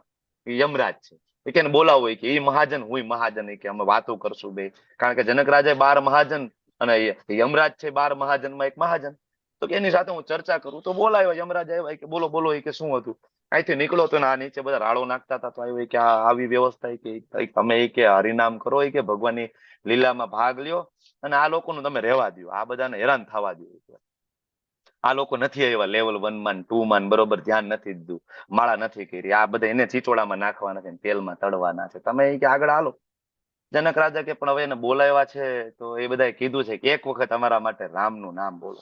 એ કે નહીં બોલી શકે. એ કે એને કેટલી વાર કહી છે કે લેવલ 1 માં આવો, 2 માં આવો, માળા કરો, તો 5-8 જણા હોય ક્લાસની પેલા, નહીં બોલી શકે આ લોકો, બરાબર. તો કે નહીં બોલી શકે. તો કે એક કામ કરો, એ ના બોલી શકે કઈ નહીં, હું તો બોલી શકું ને. તો જનક રાજા ખાલી એટલું બોલે છે કે હું એક રામના નામનું ફળ આ લોકોને આપું છું. ખાલી રામના નામનું ફળ આપું છું, આટલું જ બોલ્યો ને, ત્યાં આખું નરક લોક ખાલી. જે ઓલો ધોકા પછાડતા હતા ને યમરાજ, ધોકો મારતા જ્યાં નીચે કોઈ નહીં, ધોકો નીચે પથ્થર રફડાય. ઓલા શેરડીના ચીચોડામાં જે ઓલાને કાઢતા હતા જોયું તો ચીચોડો ખાલી, તેલમાં તળતા હતા તો ઓલો જારો ખાલી, મોટો જારો હતો, માણસોને તળતા ખાલી. ઓલા બધા કે ગયા ક્યાંય, કે આપણી નોકરી કે ગઈ, કે આજે કે માનમાં નોકરી મળી હતી, હવે કે આપણા બાડી છોકરાઓનું શું થાય, બરાબર. યમરાજ આગળ ગયા, શું થયું? તો કે એક જનક રાજા આવ્યા હતા ને, કે એને એક નામનું ફળ આપી દીધું, રામના નામનું ફળ આપી દીધું ને, તો આ બધા તરી ગયા. વિચાર કરો, એક રામનું નામથી આખું નરક લોક ખાલી. યમરાજા કે ચિંતા નહીં કરતા, બીજો લોટ આવે જ છે. જે લોકો માળા નથી કરતા ને બરાબર ભોગ ભોગ નથી લગાડતા, બીજો લોટ નજીકમાં જ આવે, તમે ટેન્શન ન લેતા. ભલાને બધાને કીધું, તમે એ કે અત્યારે 2-4 દિન રજા છે, આનંદ કરો, હરે કૃષ્ણ કરતા હો, નવો લોટ હમણાં આવી જશે ટૂંક સમય. આ એ જનક રાજા છે, એક નામના બડે આખું નરક ખાલી કરી દીધું, બરાબર. તો એને કાર્ય કર્યા છે ભગવાન કે, તને હું એક્ઝામ્પલ આપું, આને કાર્ય કર્યા છે, તું એમ કે હું છોડીને ભાગી જાઉં ભાઈ? આ જનક રાજાનું ઉદાહરણ આપ્યું. પછી ભગવાન અર્જુનને સમજાવે છે, અર્જુન રોલ મોડેલ બનવું જોઈએ, બી અ રોલ મોડેલ. યદ યદ આચરતી શ્રેષ્ઠા તત્ તત્ દેવેતરો જના. હે અર્જુન, જે મહાપુરુષો જે આચરણ કરશે ને એનું અનુસરણ સામાન્ય લોકો કરશે, અને તું જે ઉદાહરણ રૂપ આચરણ કરીને જે આદર્શ પ્રસ્થાપિત કરીશ ને લોકો એને માનશે. અર્જુન, આજે તું ભાગી જઈશ ને યુદ્ધ ભૂમિ ઉપર, કારણ કે સામે તારા રિલેટિવ છે, તું કરુણા દયાના કારણે ભાગી જઈશ ને, અર્જુન આગળ જતા દરેક ઘરમાંથી એક એક સંન્યાસી નીકળશે. બધા કંટાળેલા છે ભાઈ. કોઈક પત્નીથી કંટાળેલો, કોઈક પતિથી કંટાળેલો, કોઈક આર્થિક પરિસ્થિતિ કંટાળેલો, કોઈક બીમારીથી કંટાળેલો, કોઈક સમાજથી કંટાળેલો, પરિવારથી કંટાળેલો, સાસુથી કંટાળેલું, સસરાથી કંટાળેલું, આખું જગત કંટાળેલું છે. અર્જુન તું ભાગી જઈશ ને ભાઈ આગળ જતા. બાળકો કંટાળેલા એક્ઝામ આપીને, પેપર દેવા જશે ને પેપર અઘરું આવશે ને છોડી દો, કારણ કે અર્જુને ભાગી ગયું. તો આપણે પપ્પા હું અધૂરું પેપર મૂકીને આવ્યો, કા અર્જુને અધૂરું પેપર મૂકીને આવ્યા તો હું અધૂરું પેપર મૂકીને આવ્યો. અર્જુન રોલ મોડેલ બનવું જોઈએ, બી એ રોલ મોડેલ. તું જે કરીશ આગળ એ કરશે. બરાબર. ભગવાન અર્જુનને સમજાવે છે, જો મહાન લોકો જે આચરણ કરશે, આપણે ફાટેલું જીન્સ પહેરશું ને તો આપણી પ્રજા ફાટેલું જીન્સ પહેરવાની છે. તમે ધોતી કુર્તો પહેરશો, તમારા બાળકો તમને જોઈને ધોતી કુર્તો પહેરશે. રોલ મોડેલ કોણ હોવા જોઈએ, બહુ મહત્વની વસ્તુ છે. આપણા રોલ મોડેલ, આજકાલના બાળકોના રોલ મોડેલ કોણ છે? બોલિવૂડ વાળા, ક્રિકેટર, એક્ટર, હીરો, હિરોઈન, બરાબર, જે અંગ પ્રદર્શન કરી રહ્યા છે, ગેમિંગ ની એડ કરી રહ્યા છે, જુગારની જાહેરાત કરી રહ્યા છે. આ બધાના રોલ મોડેલ બનાવીને બેઠા છે. લોકોનું પતન થઈ રહ્યું છે. તમે ધીમે ધીમે જોવો. બરાબર. આ તો આપણા ઘરમાં એવું કોઈ ન હોય ને એટલે આપણે ખ્યાલ નથી. બાકી તમે દ્રષ્ટિપાત કરો ને આજુબાજુમાં, છોકરાઓ એવા ગેમના રવાડે ચડેલા છે ને, આખું ઘર પાયમાલ થઈ જાય છે.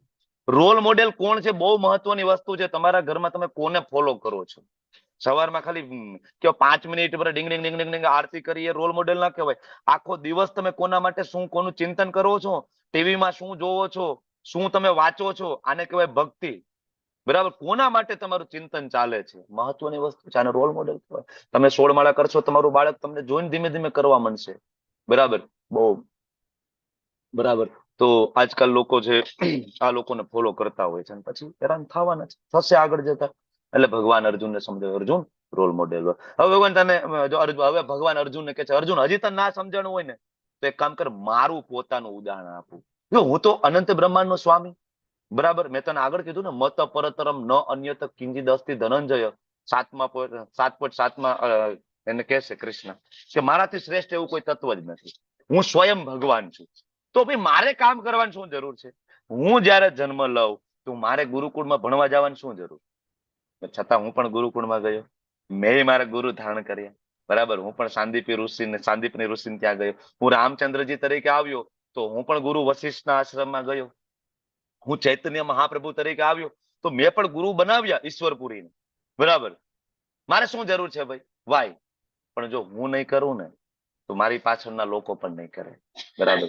એટલે ભગવાન કહે છે કે જો મારે કોઈ નિયત કર્તવ્ય કર્મ છે નહીં, મારે કોઈ વસ્તુનો અભાવે નથી, અને મારે કોઈ મેળવવાની કઈ જરૂરિયાત નથી, છતાં પણ હું નિયત કર્તવ્ય કર્મ કરું છું. પ્રભુપાદ તાત્પર્યમાં લખે છે, ઉપનિષદનો રેફરન્સ આપીને સમજાવે છે કે ભગવાનનો દેહ અને આત્મામાં કોઈ ભેદ નથી. આ કૃષ્ણ બોલે છે, મતલબ કૃષ્ણ પૂર્ણ પુરુષોત્તમ પરમાત્મા જે કહો તે બધું એક જ વસ્તુ છે. કૃષ્ણ બોલી રહ્યા છે. ઘણા મૂર્ખાઓ એમ કે કૃષ્ણ ભગવાન નહોતા, કૃષ્ણની અંદર પરમાત્માએ પ્રવેશ કર્યો હતો ને એને ભગવદ ગીતા બોલી છે.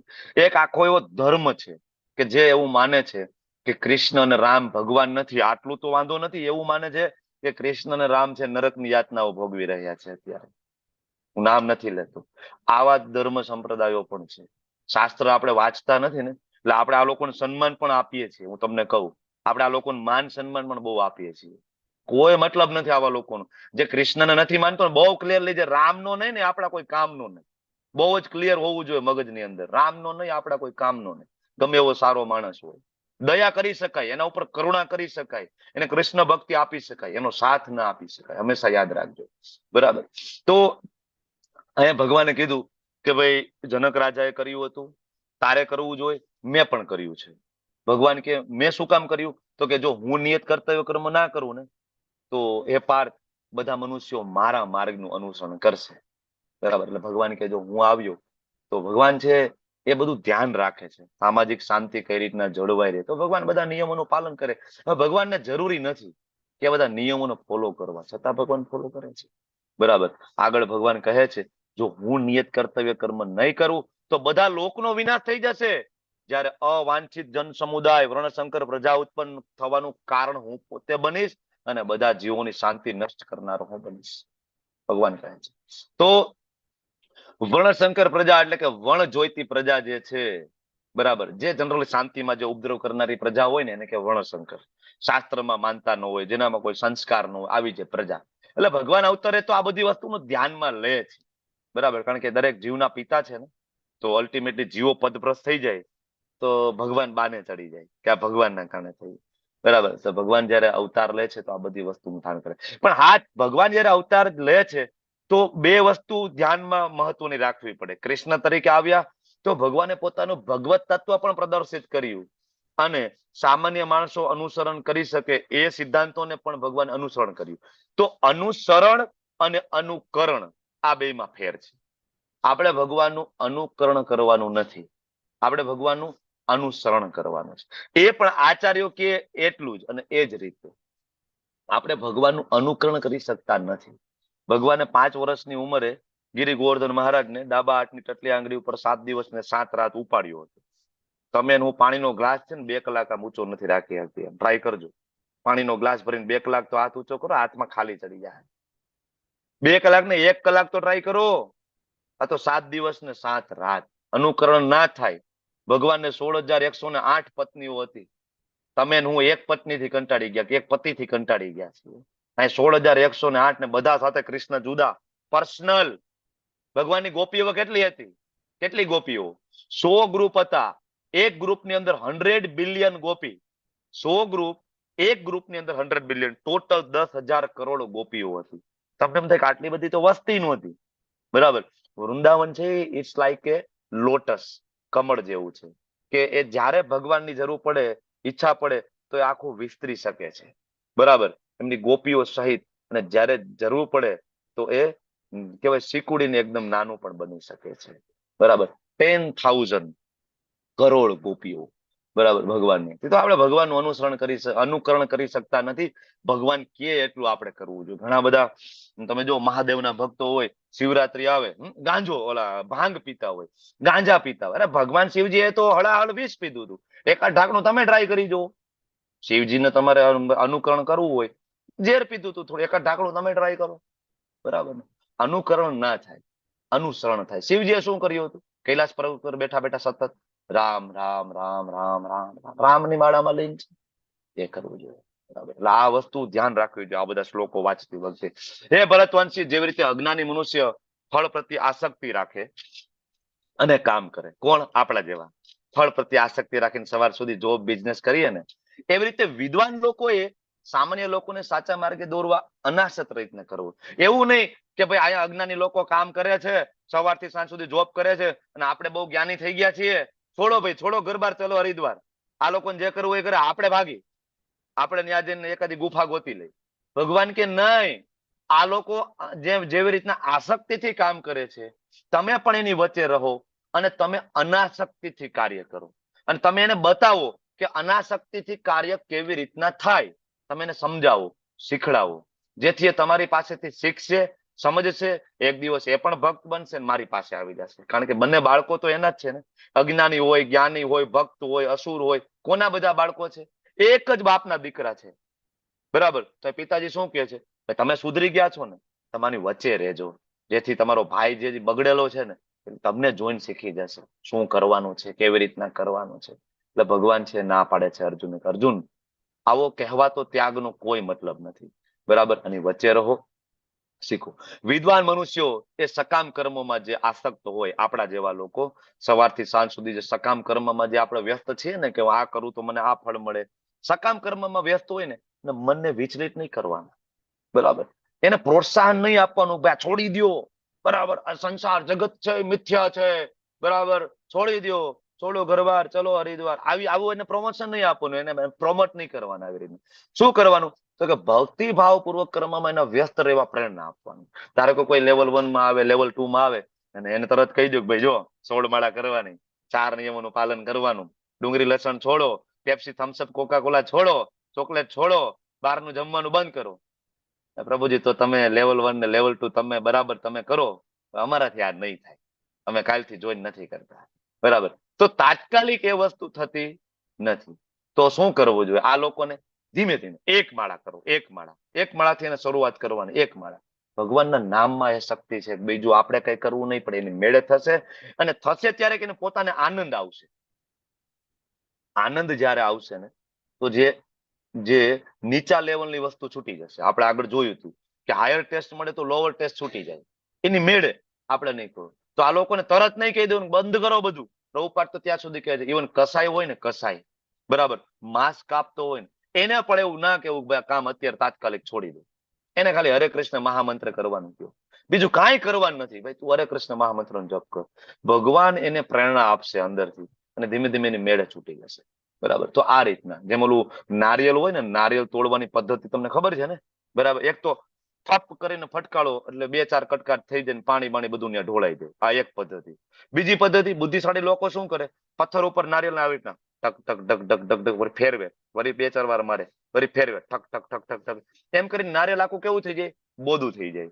પછી તમે મારો તો કાચલી જુદી અને અંદરનો આખો જે ગોટો, બરાબર આખું ટોપરું ગોળ એ જુદું. આ પદ્ધતિ છે. બરાબર. હવે આ જે લોકો સકામ કર્મીઓ હોય ને, એનું આત્મા અને એનું જે શરીર એ એકદમ આમ કેવાય જોડાયેલા હોય. એને એવું જ માની લીધું હોય કે આ શરીર છે એ બધું આના માટે જ કરવાનું છે પૂરું. બરાબર. હવે એને તમે આત્માનું જ્ઞાન આપો તો અઘરું પડે. એટલે ધીમે ધીમે ઠક ઠક ઠક ઠક ઠક ઠક level 1, level 2, level 3, level 1, level 2, level 3, 1 માળા, 2 માળા, 4 માળા, 1 માળા, 2 માળા, 4 માળા, આમ કરતા કરતા કરતા કરતા એ જે જોડાણ છે ને ધીમે ધીમે ઓછું થાય. જેમ ઓલું ટોપરું કાચલીથી જુદું પડે ને, એમ વ્યક્તિને ખબર પડે કે હું આ શરીર નથી, હું તો આત્મા છું. આ ખબર પડે ને તો બાકીનું કામ તો એની મેળે મેળે થાય. ઓકે. આગળ ભગવાન કહે છે, જીવ મિથ્યા અહંકારના પ્રભાવથી મોહગ્રસ્ત થયેલા છે. આપણે બધા સવારથી સાંજ સુધી કામ કરીએ અને આપણને એમ થાય હું કરું છું.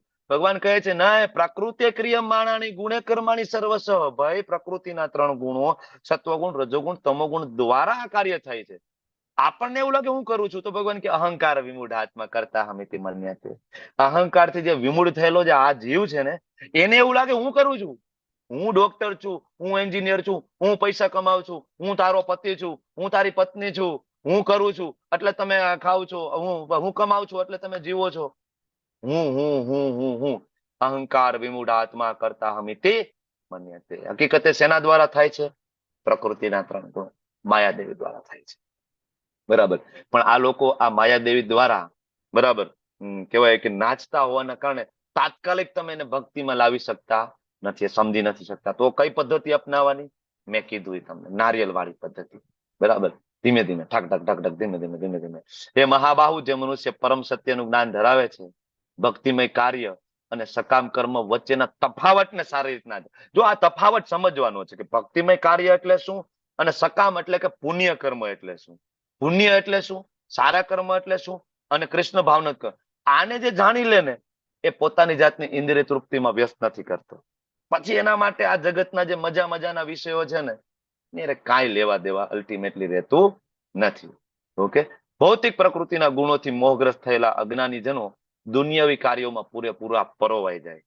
તમે જોવો છો ને આજુબાજુમાં, તમે લોકો પ્રચાર કરવા જાશો કે ભગવદ્ ગીતા છે, ફ્રીમાં છે, લેવલ 1, 2 ભણાવે છે, આવો કોઈ ફી નથી. બરાબર. પણ છતાં એ ભૌતિક પ્રકૃતિના જે 3 ગુણો માયાદેવી, એના મોહ પાસમાં એવા ફસાયેલા હોય ને, એ તમને એમ કહેશે અમારી પાસે ટાઈમ નથી, તમે નવરા છો, તમે કરો. બરાબર. અમારી પાસે કોઈ ટાઈમ નથી. તો એ લોકો દુનિયાવી કાર્યોમાં પરોવાયેલા હોય. સવારથી સાંજ સુધી ગધેડાની જેમ કામ કરશે. રવિવાર આવશે એટલે એ સુખની શોધમાં નીકળશે એક દિવસ પૂરતું. સોમવારે પાછા પોતાને ગમતું તો ન હોય. જો આમાં અત્યારે 83 પાર્ટિસિપન્ટ છે, આમાંથી આપણે બધા જોબ કરીએ, બિઝનેસ કરીએ, આપણે રવિવારની રાહ જોતા હોય કે નહીં? સન્ડે આવે તો હાઈસ. એનો મતલબ એવો કે બાકીના દિવસો આપણે સુખી નથી, સુખની શોધમાં છીએ. સન્ડે આપણે બધા ફરવા જઈએ છીએ ને, બરાબર. છાસવાર અત્યારે તો વેકેશન પડી ગયું, હવે બધા વેકેશનમાં ફરવા નીકળી જાય. શું કામ ભાઈ ફરવા જાય? સુખની શોધમાં નીકળીએ છીએ. શું આપણને સુખ મળી ગયું છે? આપણે કેટલી વાર આજ સુધી ફરી આવ્યા છીએ? કેટલા રવિવાર આપણા જીવનમાં આવીને ગયા છે? શું આપણે ત્યાં પરમ આનંદ, પરમ સુખ પ્રાપ્ત થયું છે? નહીં. બરાબર. તો આ લોકો જે અજ્ઞાની જનો છે, આવા દુનિયાવી કાર્યોમાં પરોવાઈ જાય, એમાં આસક્ત થાય, તો એમના કાર્ય એના જ્ઞાનના અભાવના કારણે કેવા હોય છે? ઉતરતી કક્ષાના હોય છે. બરાબર. છતાં પણ હજી ભગવાન ફરીથી કહે છે છતાં પણ આ લોકોને તરત વિચલિત કરવા જોઈએ નહીં, તરત નહીં. બરાબર, તમે કોઈ એવા જગ્યાએ પ્રચાર કરવા ગયા હોય ભગવદ ગીતા લઈને, તો સીધું તમે એને કહી દો કે ના ના કાલથી મંદિરે આવજો અને બસ આ બધું છોડો અને કૃષ્ણની ભક્તિમાં લાગી જાવ. નહીં આવે. તમે એને કહો બરાબર કે એકાદી માળા શરૂઆત કરો, માળા નહીં થાય તો કાંઈ નહીં, રવિવારે આવો, ખૂબ મજા આવશે. તમે રવિવારે બીજી જગ્યાએ ફરવા જાવ છો ને, એક કામ કરો, મંદિરે આવો. બરાબર, આપણે સરસ કીર્તન કરશું, નૃત્ય કરશું, અમારી સાથે પ્રસાદ લઈજો. તમારે બાકીનું જે કરવું હોય કરો. બરાબર, તમારે મૂવી જોવા જવું હોય ને તો શનિવારનો પ્રોગ્રામ તમે તમારો મૂવીનો રાખજો. કામ કરો, શનિવાર નાઇટ મૂવી જોઈ આવો, રવિવારે આપણે મંદિરે મળીએ. બરાબર, બાકી તમે એને ડાયરેક્ટ કહ્યું ના ના સિરિયલ છોડો, ટીવી છોડો, મૂવી છોડો, ક્રિકેટ છોડો, શેર બજાર છોડો, આ છોડો તે છોડો, ના થાય ભાઈ. ભગવાન સ્વયં ના પાડે. એ રીતના પ્રચાર નહીં થાય ને એ રીતના કોઈ આવશે પણ નહીં. તો રસ્તો શું છે? ધીરે ધીરે નારિયેલ જેમ ડગ ડગ ડગ ડગ ડગ ડગ ડગ ડગ કરીએ ને એ રીતે. ત્યારે ભગવાન કહે છે માટે હે અર્જુન તારા સર્વ કર્મો, જો હવે ભગવાન બરાબર એકદમ ક્લિયર કટ કહે છે મયી સર્વાણી કર્માણી. કર્મ કોના માટે કરવાના છે? કોઈને ડાઉટ હોય તો કૃષ્ણ ફરીથી કહે છે મયી સર્વાણી કર્માણી. બધા જ કર્મ કોના માટે? કૃષ્ણ માટે. બરાબર, મારા પૂર્ણ જ્ઞાનથી યુક્ત થઈને. કેવી રીતના કર્મ કરવાના? જ્ઞાનથી યુક્ત થઈને, લાભની ઈચ્છા રાખ્યા વગર, સ્વામિત્વનો દાવો કર્યા વિના, આળસ રહિત થઈને યુદ્ધ કર. લાભની ઈચ્છા કર્યા વગર તો શું કૃષ્ણ આપણને કઈ લાભ આપતા નથી? ઉલટાનું ભૌતિકતામાં આપણે શરૂઆતમાં હોય ને, કૃષ્ણ ઉલટાનો વધારે લાભ આપે. એમ ખબર છે કે આની ચેતના આ જ લેવલની છે. બરાબર, ઇવન ભૌતિક વસ્તુઓ ભગવાન આપે છે. કેટલા બધા ભક્તોના મારી પાસે એવા ઉદાહરણ છે, પણ આપણી પાસે સમય મર્યાદા છે, હું લેતો નથી.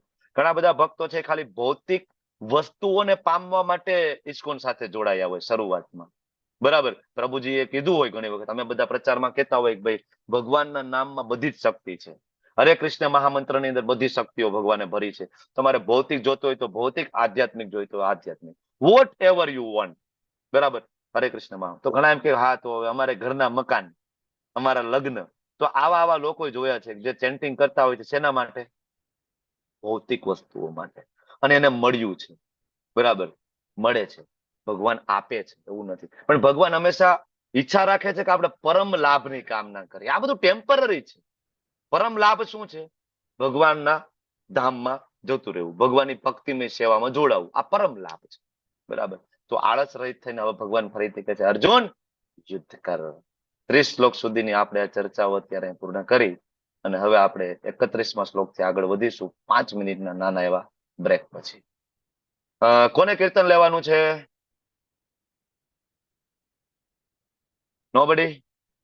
હરે કૃષ્ણ પ્રભુજી, હું લઉં કોઈ ના હોય તો? યસ, ચાલો લઈ જ લો, સ્ટાર્ટ કરી દો.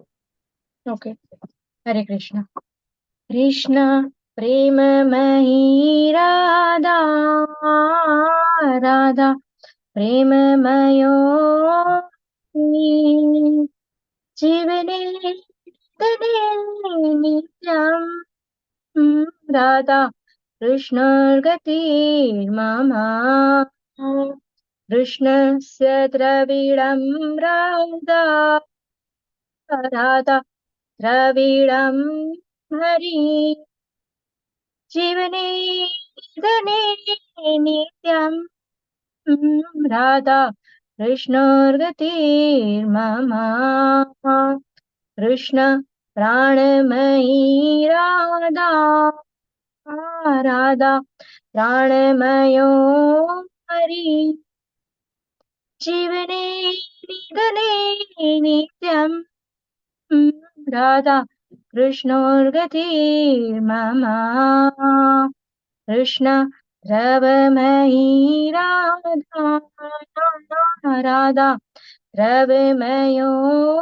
હરિ જીવને ધને નિત્યમ, રાધા કૃષ્ણોર્ગતિર્મમા, કૃષ્ણ ગેહે સ્થિતા રાધા, રાધા ગેહે સ્થિતો હરિ જીવને નિધને નિત્યમ, રાધા કૃષ્ણોર્ગતિર્મમા, કૃષ્ણ ચિત્તસ્થિતા રાધા, રાધા ચિત્તસ્થિતો હરિ जीवने निधने नित्यं राधा कृष्णोर्गतिर्मम नीलाम्बरधरा राधा पीताम्बरधरो हरि जीवने निधने नित्यं राधा कृष्णोर्गतिर्मम वृन्दावनेश्वरी राधा कृष्णो वृन्दावनेश्वर जीवने निधने नित्यं राधा कृष्णोर्गतिर्मम हरे कृष्ण.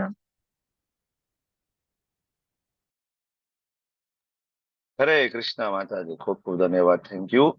ખૂબ સરસ કીર્તન તમે લીધું. ચર્ચામાં આપણે આગળ વધીશું.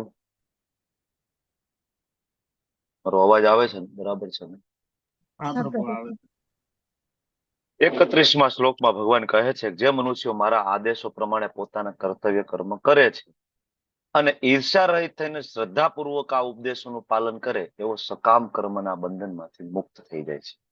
આપણે પણ જો પાપ અને પુણ્ય બંનેમાંથી મુક્ત થવું હોય, ભગવત ધામ જવું હોય તો એનો રસ્તો ભગવાન અહીં આપે છે કે ઈર્ષા રહિત થવું બહુ જરૂરી છે. આમાં બે વસ્તુ છે.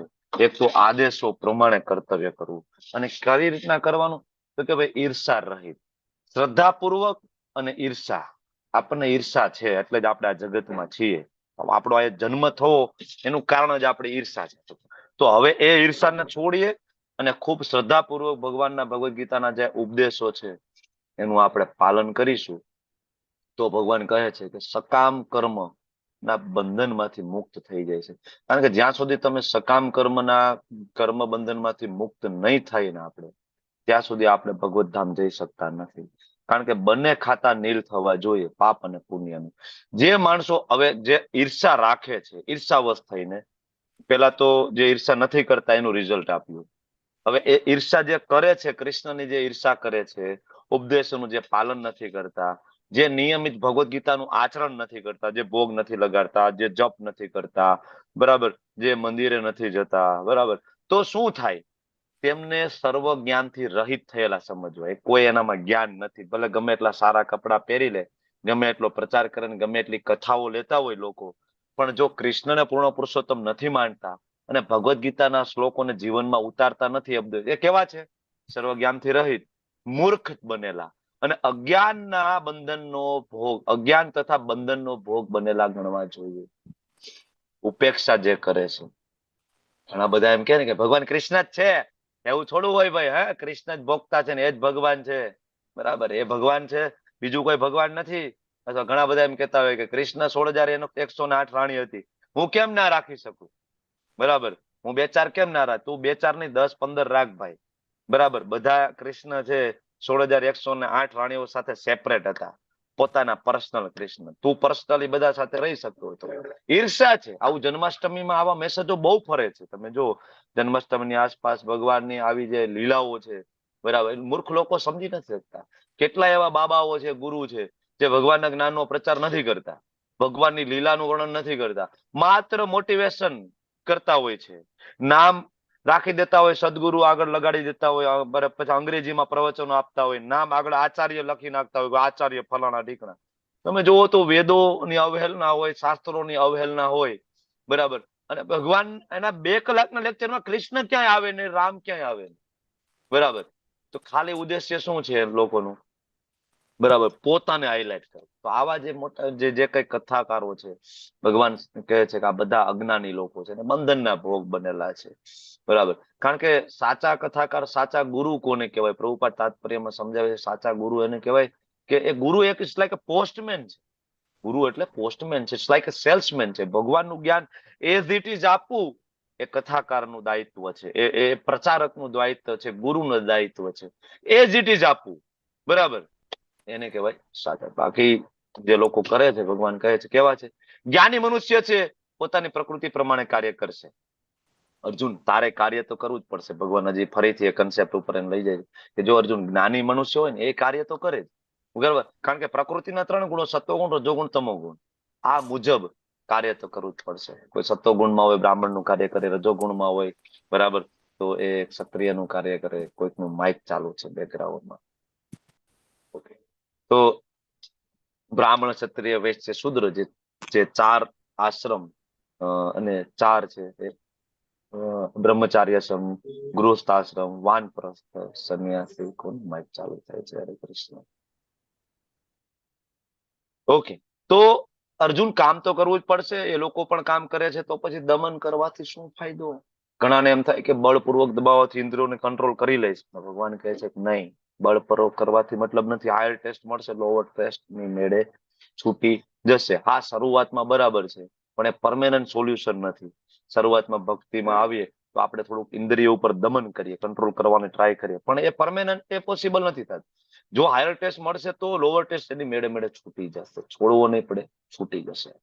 આગળ કહે છે કે બદ્ધ જીવો દ્વારા ઇન્દ્રિયોના વિષયો પ્રત્યે આસક્તિ અને દ્વેષ અનુભવો. ઇન્દ્રિયના જે વિષયો હોય, એમાં જે બદ્ધ જીવો હોય, આપણા જેવા જે બદ્ધ જીવો છે, એમાં એને આસક્તિ હોય. સારું હોય તો ગમે, ખરાબ હોય તો ના ગમે. ઇન્દ્રિયના વિષયોમાં આ મારો દુશ્મન છે, આ મારો દોસ્ત છે, આસક્તિ, દ્વેષ. પરંતુ મનુષ્ય ઇન્દ્રિય અને ઇન્દ્રિયોના વિષયોના નિયંત્રણ હેઠળ આવવું જ ના જોઈએ, ભગવાન કહે છે. કારણ કે આત્મ સાક્ષાત્કારના માર્ગમાં ઇન્દ્રિય છે સૌથી મોટો અવરોધ છે. ઇન્દ્રિયના વિષયો છે એ અવરોધ છે. બરાબર. એટલે કૃષ્ણ ભાવના વૃત્તમાં સ્થિત હોય જનરલી ભક્તો, એ તો સ્વાભાવિક રીતે જ ભૌતિક ઇન્દ્રિય તૃપ્તિ પ્રત્યે અરુચિ ધરાવે છે. પ્રભુપાદ કહે છે સ્વાભાવિક, એની મેળે મેળે જ અરુચિ થઈ જાય. એને બહુ પ્રેક્ટિસ કરવાની જરૂર પડતી નથી. પોતાના નિયત કર્તવ્ય દોષયુક્ત હોય ને તો પણ કરવા, અને બીજા મનુષ્યોના સારી રીતના કરેલા કર્મ હોય ને, ભલે વધારે શ્રેષ્ઠ લાગતા હોય, વધારે બેટર લાગતા હોય, તોય પોતાના કર્તવ્ય કર્મ કરવામાં ભલે ભગવાન કહે છે મરણ થઈ જાય, પણ કોપી કરવી જોઈએ. બરાબર.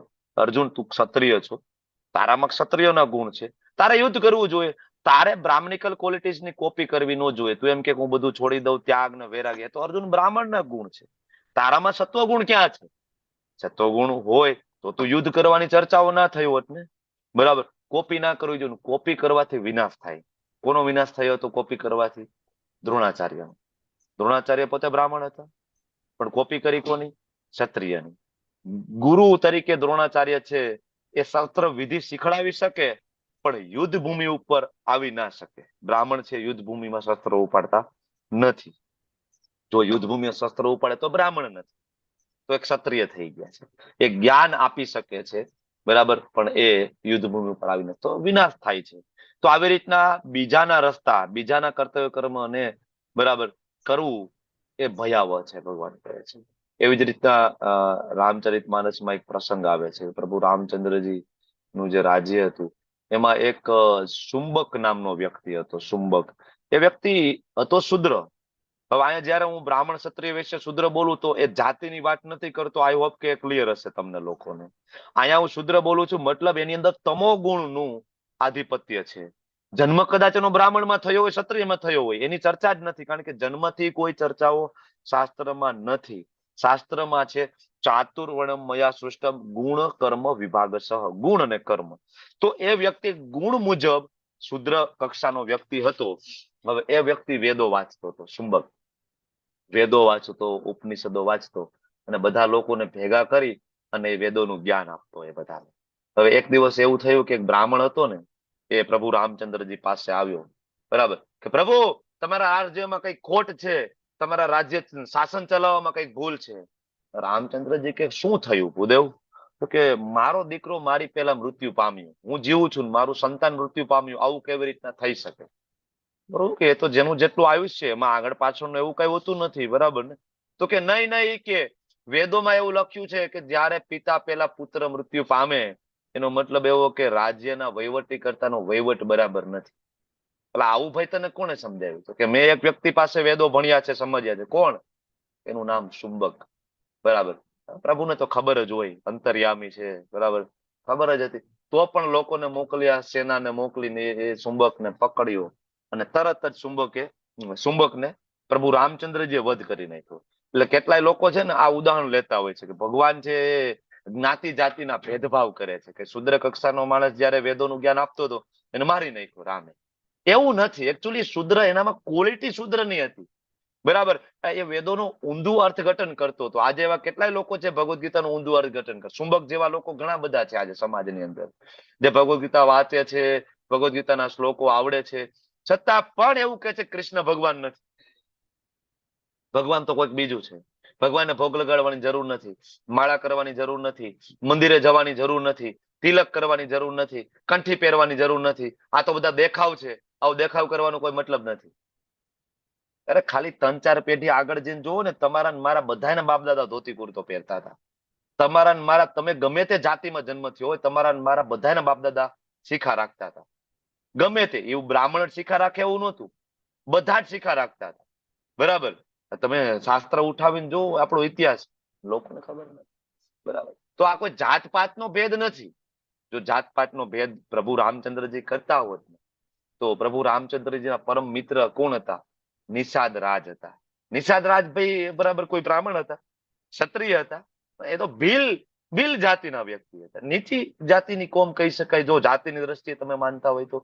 ભીલ, છતાં પણ રામચંદ્રજીને બરાબર આસન આપે છે, બાજુમાં બેસાડે છે રામચંદ્રજીની બાજુમાં નિષાદ રાજને, કારણ કે એના મિત્ર, ભાઈ સમાન માનતા પ્રભુ રામચંદ્રજી.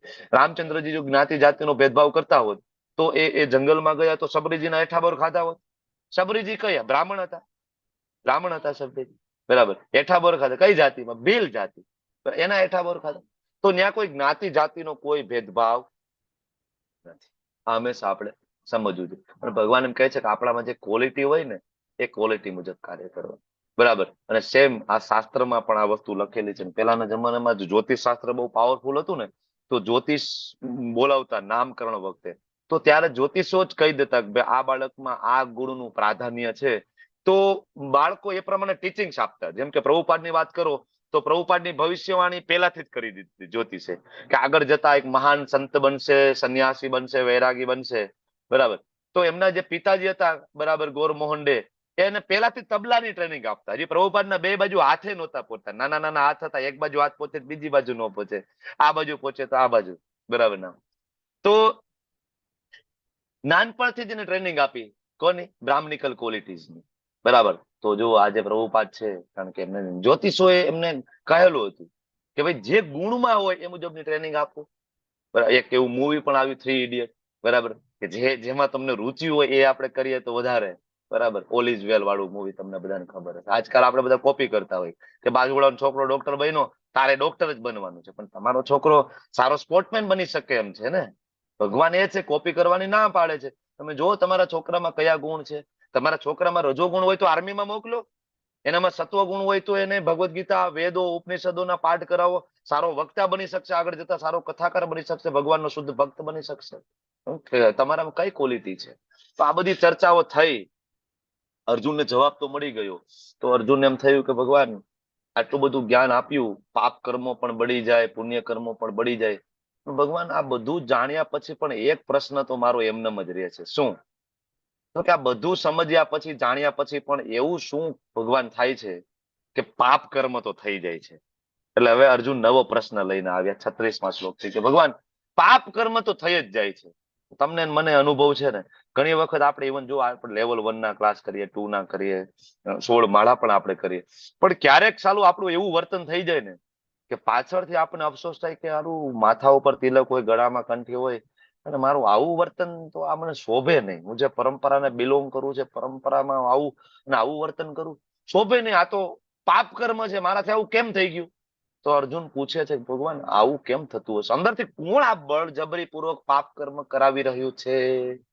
પ્રેક્ટિકલ પ્રશ્ન છે ને, અર્જુન પૂછે છે ભગવાન. ત્યારે ભગવાન જવાબ આપે છે, અર્જુન કામ એશ, ક્રોધ એશ, રજોગુણ સમુદ્ભવ. આ બધાનું મૂળ અર્જુન એક જ છે. શું? રજોગુણ સમુદ્ભવ. રજોગુણ માંથી ઉત્પન્ન થયેલો કામ, કામના કારણે ક્રોધ ઉત્પન્ન થાય, અને એ આ જગતનો સર્વભક્ષી મહાપાપી શત્રુ છે. કોણ? કામ. કામથી ઉત્પન્ન થયું ને, રજોગુણ છે, કામમાંથી ઉત્પન્ન થાય. કારણ કે કામ એટલે કામ વાસના, કામ એટલે ઈચ્છાઓ. બરાબર. કામની ડેફિનેશનમાં બધું જ આવી જાય. જેટલી પણ ડિઝાયર જે કઈ છે, ઈચ્છાઓ, બધી કામની ડેફિનેશન. હવે જો કામ છે ને, કોઈ દી સેટિસ્ફાઈડ થાય નહીં આ જગતની અંદર. That is impossible. કારણ કે સંતોષ થાય તો ગ્રીડ થાય, એટલે લોભ લાગે. ધારો કે કોઈ વ્યક્તિને એમ થાય કે ભાઈ ક્રેટા લેવી છે, બહુ મહેનત કરીને ક્રેટા લઈ લે, પણ જેવી ક્રેટા લે અને પછી જયારે રોડ ઉપર જાય ને કોઈની BMW જોવે ને, એમ થાય કે સાલું BMW લેવી પડશે હવે, તરત નવી એક ડિઝાયર ચાલુ થાય. ઈ લઈ લે તો એમ થાય કે મર્સિડીઝ, બરાબર. આવી ડિઝાયર ચાલુ જ રહે. અને એક સમય એવું થાય કે ડિઝાયર પૂરી ના થાય, અથવા તો પૂરી કરતા કરતા પોતે વ્યક્તિ પાયમાલ થઈ જાય તો શું થાય? ક્રોધ આવે, ગુસ્સો આવે, અને એના કારણે પાપ કર્મ થાય. જ્યારે આપણે ઓલું જો બીજા અધ્યાયમાં આપણે જોયું હતું ને, જાયતો વિષયાન પુંસ સંગસ્તે સુપજાયતે સંગાત સંજાયતે કામ કામાત ક્રોધો વિજાયતે, યાદ છે ને? 2.62-63 શ્લોક. પતનના 8 સ્ટેજ ભગવાન એ સ્ટેજ માંથી આપને લઈને આવ્યા છે, બરાબર. કે કોઈ વ્યક્તિ પાપ શું કામ કરે, એની પાછળ એ વ્યક્તિનો રજોગુણ છે. તો પ્રભુપાદે શું કહ્યું કે બધા સત્વ ગુણમાં સ્થિત થાવ તમે લોકો. હરે કૃષ્ણ મહામાં સત્વ ગુણમાં આવીને પછી શુદ્ધ સત્વ એ તો બહુ આગળની વાત છે, પણ એટલીસ્ટ 4 નિયમોનું પાલન 16 મળે તમે સત્વગુણ તરફ તો આવો, બરાબર. તો કામ કોઈ દી કોઈનો પૂરો ના થાય, સેટિસ્ફાઈડ ના થાય. જો સેટિસ્ફાઈડ થાય તો ગ્રીડ થાય, લોભ થાય, ફરીથી ભોગવવાની કામના થાય, અને પૂરો ના થાય તો ક્રોધ આવે, બરાબર. તો ભગવાન કહે છે કે મહાસનો મહાપાપમાં સૌથી મોટો શત્રુ છે, સર્વભક્તિ શત્રુ છે, બરાબર. અને આગળ ભગવાન ને અર્જુન પૂછે છે કે ભગવાન તમે કીધું કે ભાઈ કામ છે એ સૌથી મોટો શત્રુ છે, આ તો બરાબર છે. તો શું આ કામ જે છે, એકચ્યુઅલી આ જે કામ છે આ પૂરી શું કામ ના થાય? તમને પ્રશ્ન થયો હશે કે આ જગતમાં કામ આપણું કોઈ દી પૂરું ન થાય, ઈચ્છા કોઈ દી આપણી ડિઝાયર પૂરી ના થાય. શું કામ? તો કે આ જે અંદર જે આત્મા બેઠો ને એની ઓરિજિનલ ડિઝાયર છે ભગવાન શ્રી કૃષ્ણની સેવા કરવી. આ ઓરિજિનલ ડિઝાયર છે કામ આપણું, બરાબર. એ કામ જયારે આપણા ભૌતિક જગતમાં આવ્યા ને, એટલે એ કામ છે રજોગુણના સંગના કારણે દૂષિત થયો, બરાબર. જેવી રીતના ઓરિજિનલ જે દૂધ છે અને એમાં ખાટી આંબલી અંદર પડે તો દૂધ બગડી જાય. એટલે આ જગતમાં રહેલો જે કામ છે ને એ દૂધમાં પડેલી ખાટી આંબલી સમાન છે, બરાબર. વિકૃત છે. આમ ઓરિજિનલ જે કામ છે ને એ કૃષ્ણ પ્રત્યેનો જે આપણો પ્રેમ છે એનું સ્વરૂપ છે. જીવેર સ્વરૂપ હોય કૃષ્ણ નિત્યદાસ, આ ઓરિજિનલ છે, બરાબર. પણ આ ભૌતિક જગતમાં આવ્યા અને માયાનું જે આવરણ આપણા ઉપર ચડ્યું ને, એટલે આ વિકૃત થયો, અને એ વિકૃત થયેલો છે એને આપણે પૂરો કરવા માંગીએ છીએ. એટલે અહીંયા કોઈ દી પૂરો નથી થતો, આપને કોઈ દી સંતોષ નથી થતો.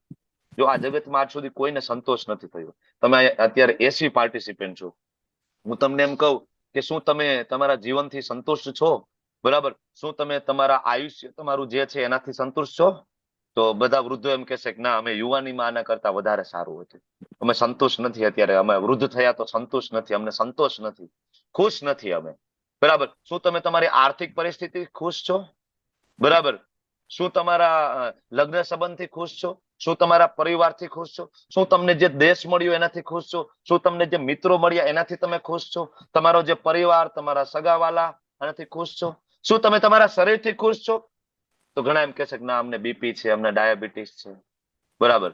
જગતમાં આપણે ખુશી એક પણ વ્યક્તિ એવો ના નીકળી શકે, દેટ ઇઝ ઇમ્પોસિબલ, એમ કહી શકે ના બધું મારી પાસે પરફેક્ટ છે, ના એમ 100% સેટિસ્ફાઈડ. કદાચ એ હોય, એને લાગતું હોય તો એ ક્ષણિક છે, ટેમ્પરરી છે. કારણ કે જન્મ મૃત્યુ જરા વ્યાધિ કોઈને છોડવાનું નથી, દેટ ઇઝ ટેમ્પરરી. તો આ જગતની અંદર પરમેનન્ટ જે કામ, ઓરિજિનલ જે સુખ છે એ પ્રાપ્ત થવું ઇમ્પોસિબલ છે, બરાબર. એટલે ભગવાને કીધું કે ભાઈ જીવે જિજ્ઞાસા કરવી જોઈએ કે ઓરિજિનલ જે સુખ ક્યાંથી મળે. એટલે વૈદિક જે રૂચા છે, સૌથી પહેલી રૂચા છે અથાતો બ્રહ્મ જિજ્ઞાસા. બ્રહ્મ જિજ્ઞાસા થવી જોઈએ. બ્રહ્મ જિજ્ઞાસામાં ઘણા બધા પ્રશ્નોનું આખું લિસ્ટ છે. હું કોણ છું? હું અહીંયા શું કામ છું? હું ક્યાંથી આવ્યો છું? બરાબર. મારું ઓરિજિન ક્યાં છે? મારો ઓરિજિનલ ધર્મ શું છે? આ બધા પ્રશ્ન છે. અથાતો બ્રહ્મ જિજ્ઞાસા આ થવું જોઈએ. લોકોને થતું જ નથી. લોકોને એમ થાય કે શરીર મળ્યું એ જ પરમેનન્ટ છે ને, બસ આમાં જ મજા કરવાની છે, પૈસા કમાવો, લગ્ન કરો, બાળકો ઉત્પન્ન થાય, મજા કરો અને મરી જાય, પૂરું. હકીકતે મજા ક્યાંય મળતી જ નથી, બરાબર ને. નાનું બાળક હોય એને એમ થાય કે બાલવાડી પૂરી થાય પછી આનંદ આવે, એમ થાય કે 7મું ધોરણ પૂરું થાય પછી મજા આવશે, પછી પપ્પા એમ કે 10મું પૂરું કરી ને બોર્ડની એક્ઝામ, પછી મજા. જેવું બોર્ડનું પૂરું થાય ને ત્યાં 11, 12મું સાયન્સ આવી જાય, કોમર્સ આવી જાય, પછી એમ કે 12મું તો પૂરું કર ને, બસ પછી તો મજા જ છે, પછી કઈ વાંધો. કોલેજમાં બહુ ચિંતા જેવું નથી.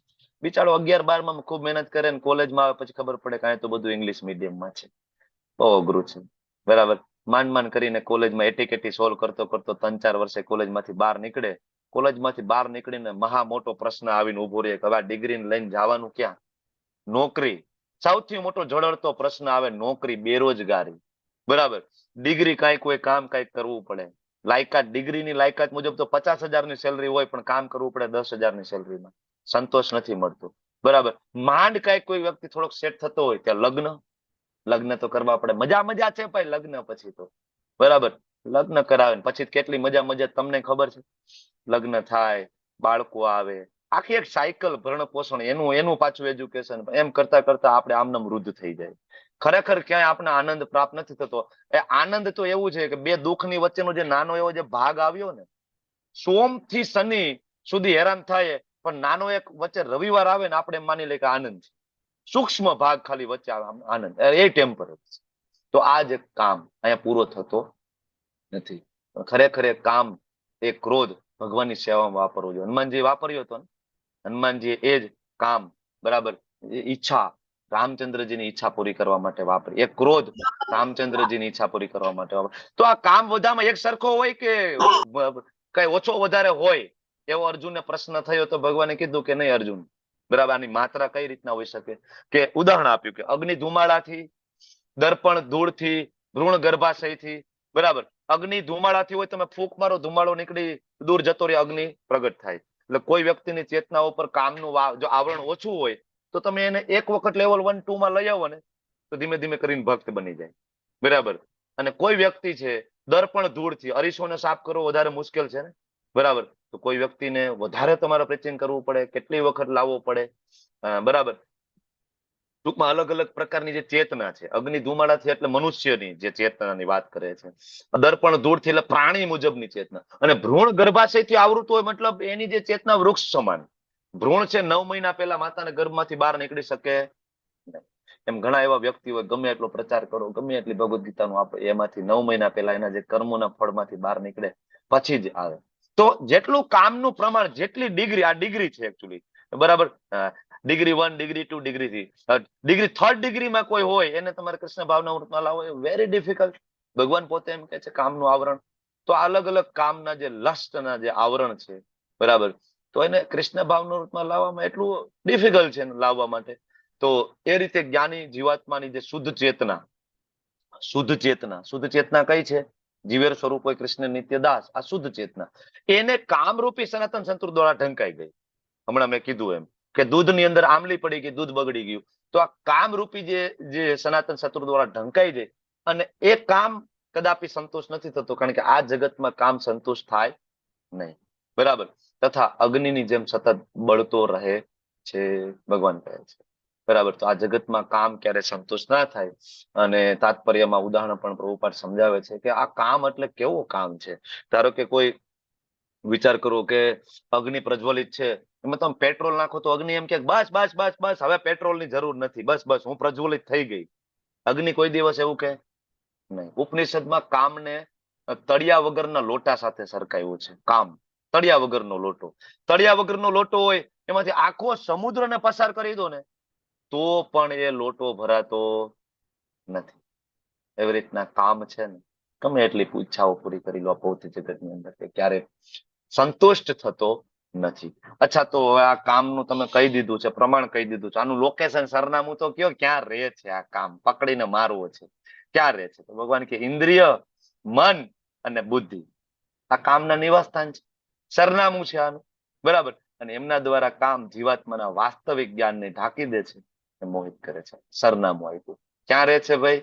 તો કે ઇન્દ્રિય, મન અને બુદ્ધિ. ઇન્દ્રિયોને વિષયો જોઈએ છે, મન છે એ આનંદ લેવા માટે બંધાયેલું છે, મન મજા, અને બુદ્ધિ છે ઇન્ટેલેક્ચ્યુઅલ, એ વ્યવસ્થા કરવામાં લાગેલું છે. ઓકે. તો હવે આ એક રથ દ્વારા આપણે લેવલ 1 માં પણ આ કન્સેપ્ટ આપણે સમજ્યા છીએ, એટલે આને સ્કીપ કરીને આગળ વધું છું. તો આ આપણને 3 એડ્રેસ આપ્યા. તો હવે શું આ જે એડ્રેસ આપ્યા છે, તો અર્જુન એમ થાય કે આ બધાને કવર કરવાના છે? ઇન્દ્રિય, મન, બુદ્ધિ જે આપણે જોયું છે, સેન્સીસ, માઇન્ડ, ઇન્ટેલિજન્ટ, બરાબર, જે સિટિંગ પ્લેસ છે. ભગવાન 41મા શ્લોકમાં કહે છે, માટે હે ભરતવંશીઓમાં શ્રેષ્ઠ અર્જુન, શરૂઆતમાં જ ઇન્દ્રિયોનું નિયમન કરી અને આ મહાન શત્રુઓનું દમન કર. શરૂઆતમાં નાનું બાળક હોય ને ત્યારથી જ તમે એને શીખડાવો. કૃષ્ણ ભક્તિ શીખવો, ભગવદ્ ગીતા આપો, ઇન્દ્રિયનું નિયમન કરતા શીખડાવો. કારણ કે આ કામ છે એક વખત જો મોટો થયો પછી એને કંટ્રોલ કરવો બહુ જ ડિફિકલ્ટ છે. શરૂઆતમાં જ આ જે જ્ઞાન અને આત્મ સાક્ષાત્કાર જે છે એનો વિનાશ કરતા છે આ કામ, એનો વધ કરો. એવું નહીં કે ભાઈ રિટાયર્ડ થયું પછી ભક્તિ કરશે, શાંતિ. રિટાયર્ડ તમે ભગવાનને ફૂલ ચડાવો તો કેવા ફૂલ ચડાવો? તાજા ચડાવો ને કે વાસી ચડાવો?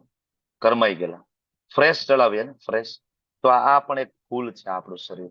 ભગવાનને આપવું હોય તો ક્યારે આપવાનું? મોઢામાં દાંત ન હોય, કાનમાં સંભળાતું ન હોય, આંખમાં મોતિયો આવી ગયો હોય, હું અહીંથી કઈક બોલતો હોય ત્યાં સમજાતું કઈક હોય, તમે કઈક બોલતા હોય, બરાબર, કઈ દળમાં થાય. ઘણી વખત આવું થાય, બરાબર. આપણે એમ કહીએ હરે કૃષ્ણ મહામંત્ર કરો, પણ હવે હાથમાં માળા પકડાતી ન હોય, પાર્કિન્સન હોય, બરાબર, આમને માલતું હોય. ખબર ને, પાર્કિન્સન એટલે ધ્રુજતો હોય. એમાં પારા ફેરવવાનો, પાળા મેરે મેરે હાલતા હોય, કારણ કે હાથ મેળે મેળે હલતો, પાળા હાલતા હોય, આમે હાલે ને કઈ નેઠો ન હોય, પછી કઈ બાજુ પારા હાલે. હવે આવું શરીર ભગવાનને ઓફર કરવાનું છે આપણે? આવું કરમાઈ ગયેલું નહીં, ફ્રેશ, એકદમ ફ્રેશ, નાની ઉંમર. એટલે ભગવાન કહે છે શરૂઆતમાં જ, બરાબર. તો આગળ કહે છે કે આ મન, બુદ્ધિ અને ઇન્દ્રિય છે, તો ભગવાન બધાને ટાર્ગેટ કરવાના કે આમાં કોઈ સર્વોપરી છે કે ભાઈ આને ટાર્ગેટ કરીએ તો ચાલે? ત્યારે ભગવાન સમજાવે છે કે આમાં ચડિયાતું કોણ? તો કે ભાઈ કર્મેન્દ્રિય જે છે એ જળ પદાર્થ કરતા ચડિયાતી, કર્મેન્દ્રિય, બરાબર. કર્મેન્દ્રિયો જળ પદાર્થ કરતા ચડિયાતી, અને મન ઇન્દ્રિયો કરતા ઉચ્ચતર છે, અને બુદ્ધિ મનથી પણ વધારે ઉચ્ચતર છે. આ એક ક્રમ છે કે ભાઈ શરીર કરતા ઇન્દ્રિય વધારે સ્ટ્રોંગ છે, મજબૂત, એની ઉપર ઇન્દ્રિય કરતા મન, મન કરતા બુદ્ધિ, અને બુદ્ધિ કરતા આત્મા, બરાબર. તો કોને ટાર્ગેટ કરવું જોઈએ? બરાબર, આ બાજુમાં રથ તમે જોવો છો. અત્યારે આપણું સંચાલન છે, બરાબર, એ આત્મા સાથેનો કોન્ટેક્ટ આપણે કટ કરીને બેઠા છીએ. પ્રોબ્લેમ એ છે. એટલે જયારે અહીંયા જીભ પોતાના પૂર્વ અનુભવમાં જે મજા આવી હતી, એટલે જીભ ઈચ્છા કરે છે, મનને ઈચ્છા થાય છે. શું? મન એટલે લગામ છે. ભાઈ અડધી રાત્રે, હું વારંવાર એકનું એક ઉદાહરણ આપું છું, અડધી રાત્રે મંચુરિયન ખાવાની ઈચ્છા થાય જીભને, અને મનને અડધી રાત્રે 12 વાગે મંચુરિયન ખાવાની ઈચ્છા મન કરે, તો બુદ્ધિ શું કરે? આજે સારથી છે, હા હા એ કે હું લઈ જાઉં તમને, મને ખબર છે લાસ્ટ ટાઈમ કઈ હોટલ ખુલી હતી રાત્રે 12 વાગે, હાલો હું લઈ જાઉં. બુદ્ધિ તરત વ્યવસ્થા કરે, બરાબર, લઈ જાય. શું કામ ભાઈ આ બુદ્ધિ વ્યવસ્થા કરવા માંડી? તો કે બુદ્ધિ જે છે ને એનો આત્મા સાથેનો કોન્ટેક્ટ નથી, બરાબર. એટલે બુદ્ધિ છે સ્વચ્છંદી થઈ ગઈ છે, ભૌતિક થઈ ગઈ છે. પણ જો તમે શરીર કરતા ઇન્દ્રિય વધારે મજબૂત, ઇન્દ્રિય કરતા મન, મન કરતા બુદ્ધિ, અને બુદ્ધિ કરતા આત્મા શ્રેષ્ઠ. પણ જો આત્માને તમે એનો ખોરાક આપી દેશો ને, તો બધો જ કંટ્રોલ આત્મા પોતાના હાથમાં લેશે, બરાબર. અને આત્માના સાનિધ્યથી બુદ્ધિ એ ભૌતિકમાંથી આધ્યાત્મિક બનશે, અને આધ્યાત્મિક જયારે બનશે ત્યારે જયારે મન અડધી રાત્રે ઈચ્છા કરશે ને કે રાત્રે 12 વાગે મંચુરિયન ખાવાનું છે, તો તરત જ બુદ્ધિ કદાચ થોડીક વ્યવસ્થા કરવાની કોશિશ કરશે. આધ્યાત્મિક હોય તો જનરલી ના કરે, પણ આત્માને જો હરે કૃષ્ણ મહામંત્ર મળ્યો હશે ને તો અંદરથી જ અવાજ આવશે, ઓ ભાઈ ઓ, રાત્રે 12 વાગે મંચુરિયન ના હોય, કાલે પેટમાં દુખાવો પડે, પેટ બગડશે, અત્યારે ના હોય, બરાબર. તરત કંટ્રોલ કોના હાથમાં છે? આત્માના. અત્યારે આપણો કંટ્રોલ કોના હાથમાં છે? આપણે તો અહીંયા આ બધા ઘોડાને આપી દીધા છે. 5 ઘોડા આગળ રહ્યા ને, જેને જે કરવું એ કરો, મજા કરવી હોય જ્યાં જાવ અહીંયા જાવ, જે કરવું એ કરો, બરાબર.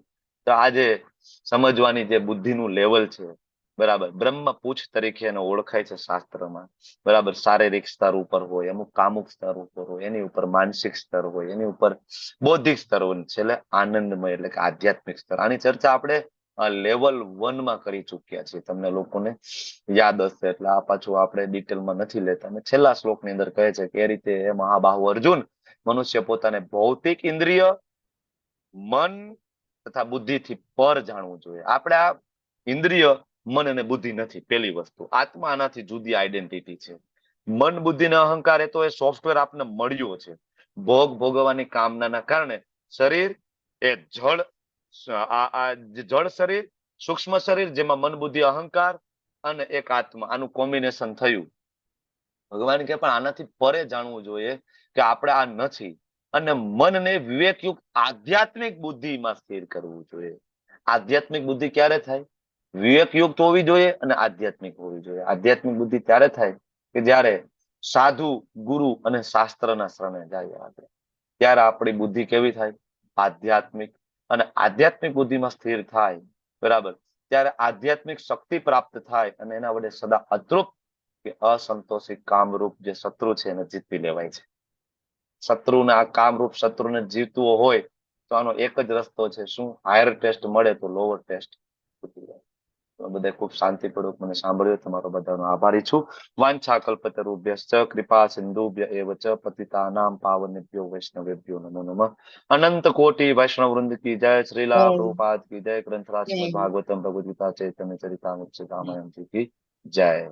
હરે કૃષ્ણ કૃષ્ણ કૃષ્ણ હરે હરે, હરે રામ રામ રામ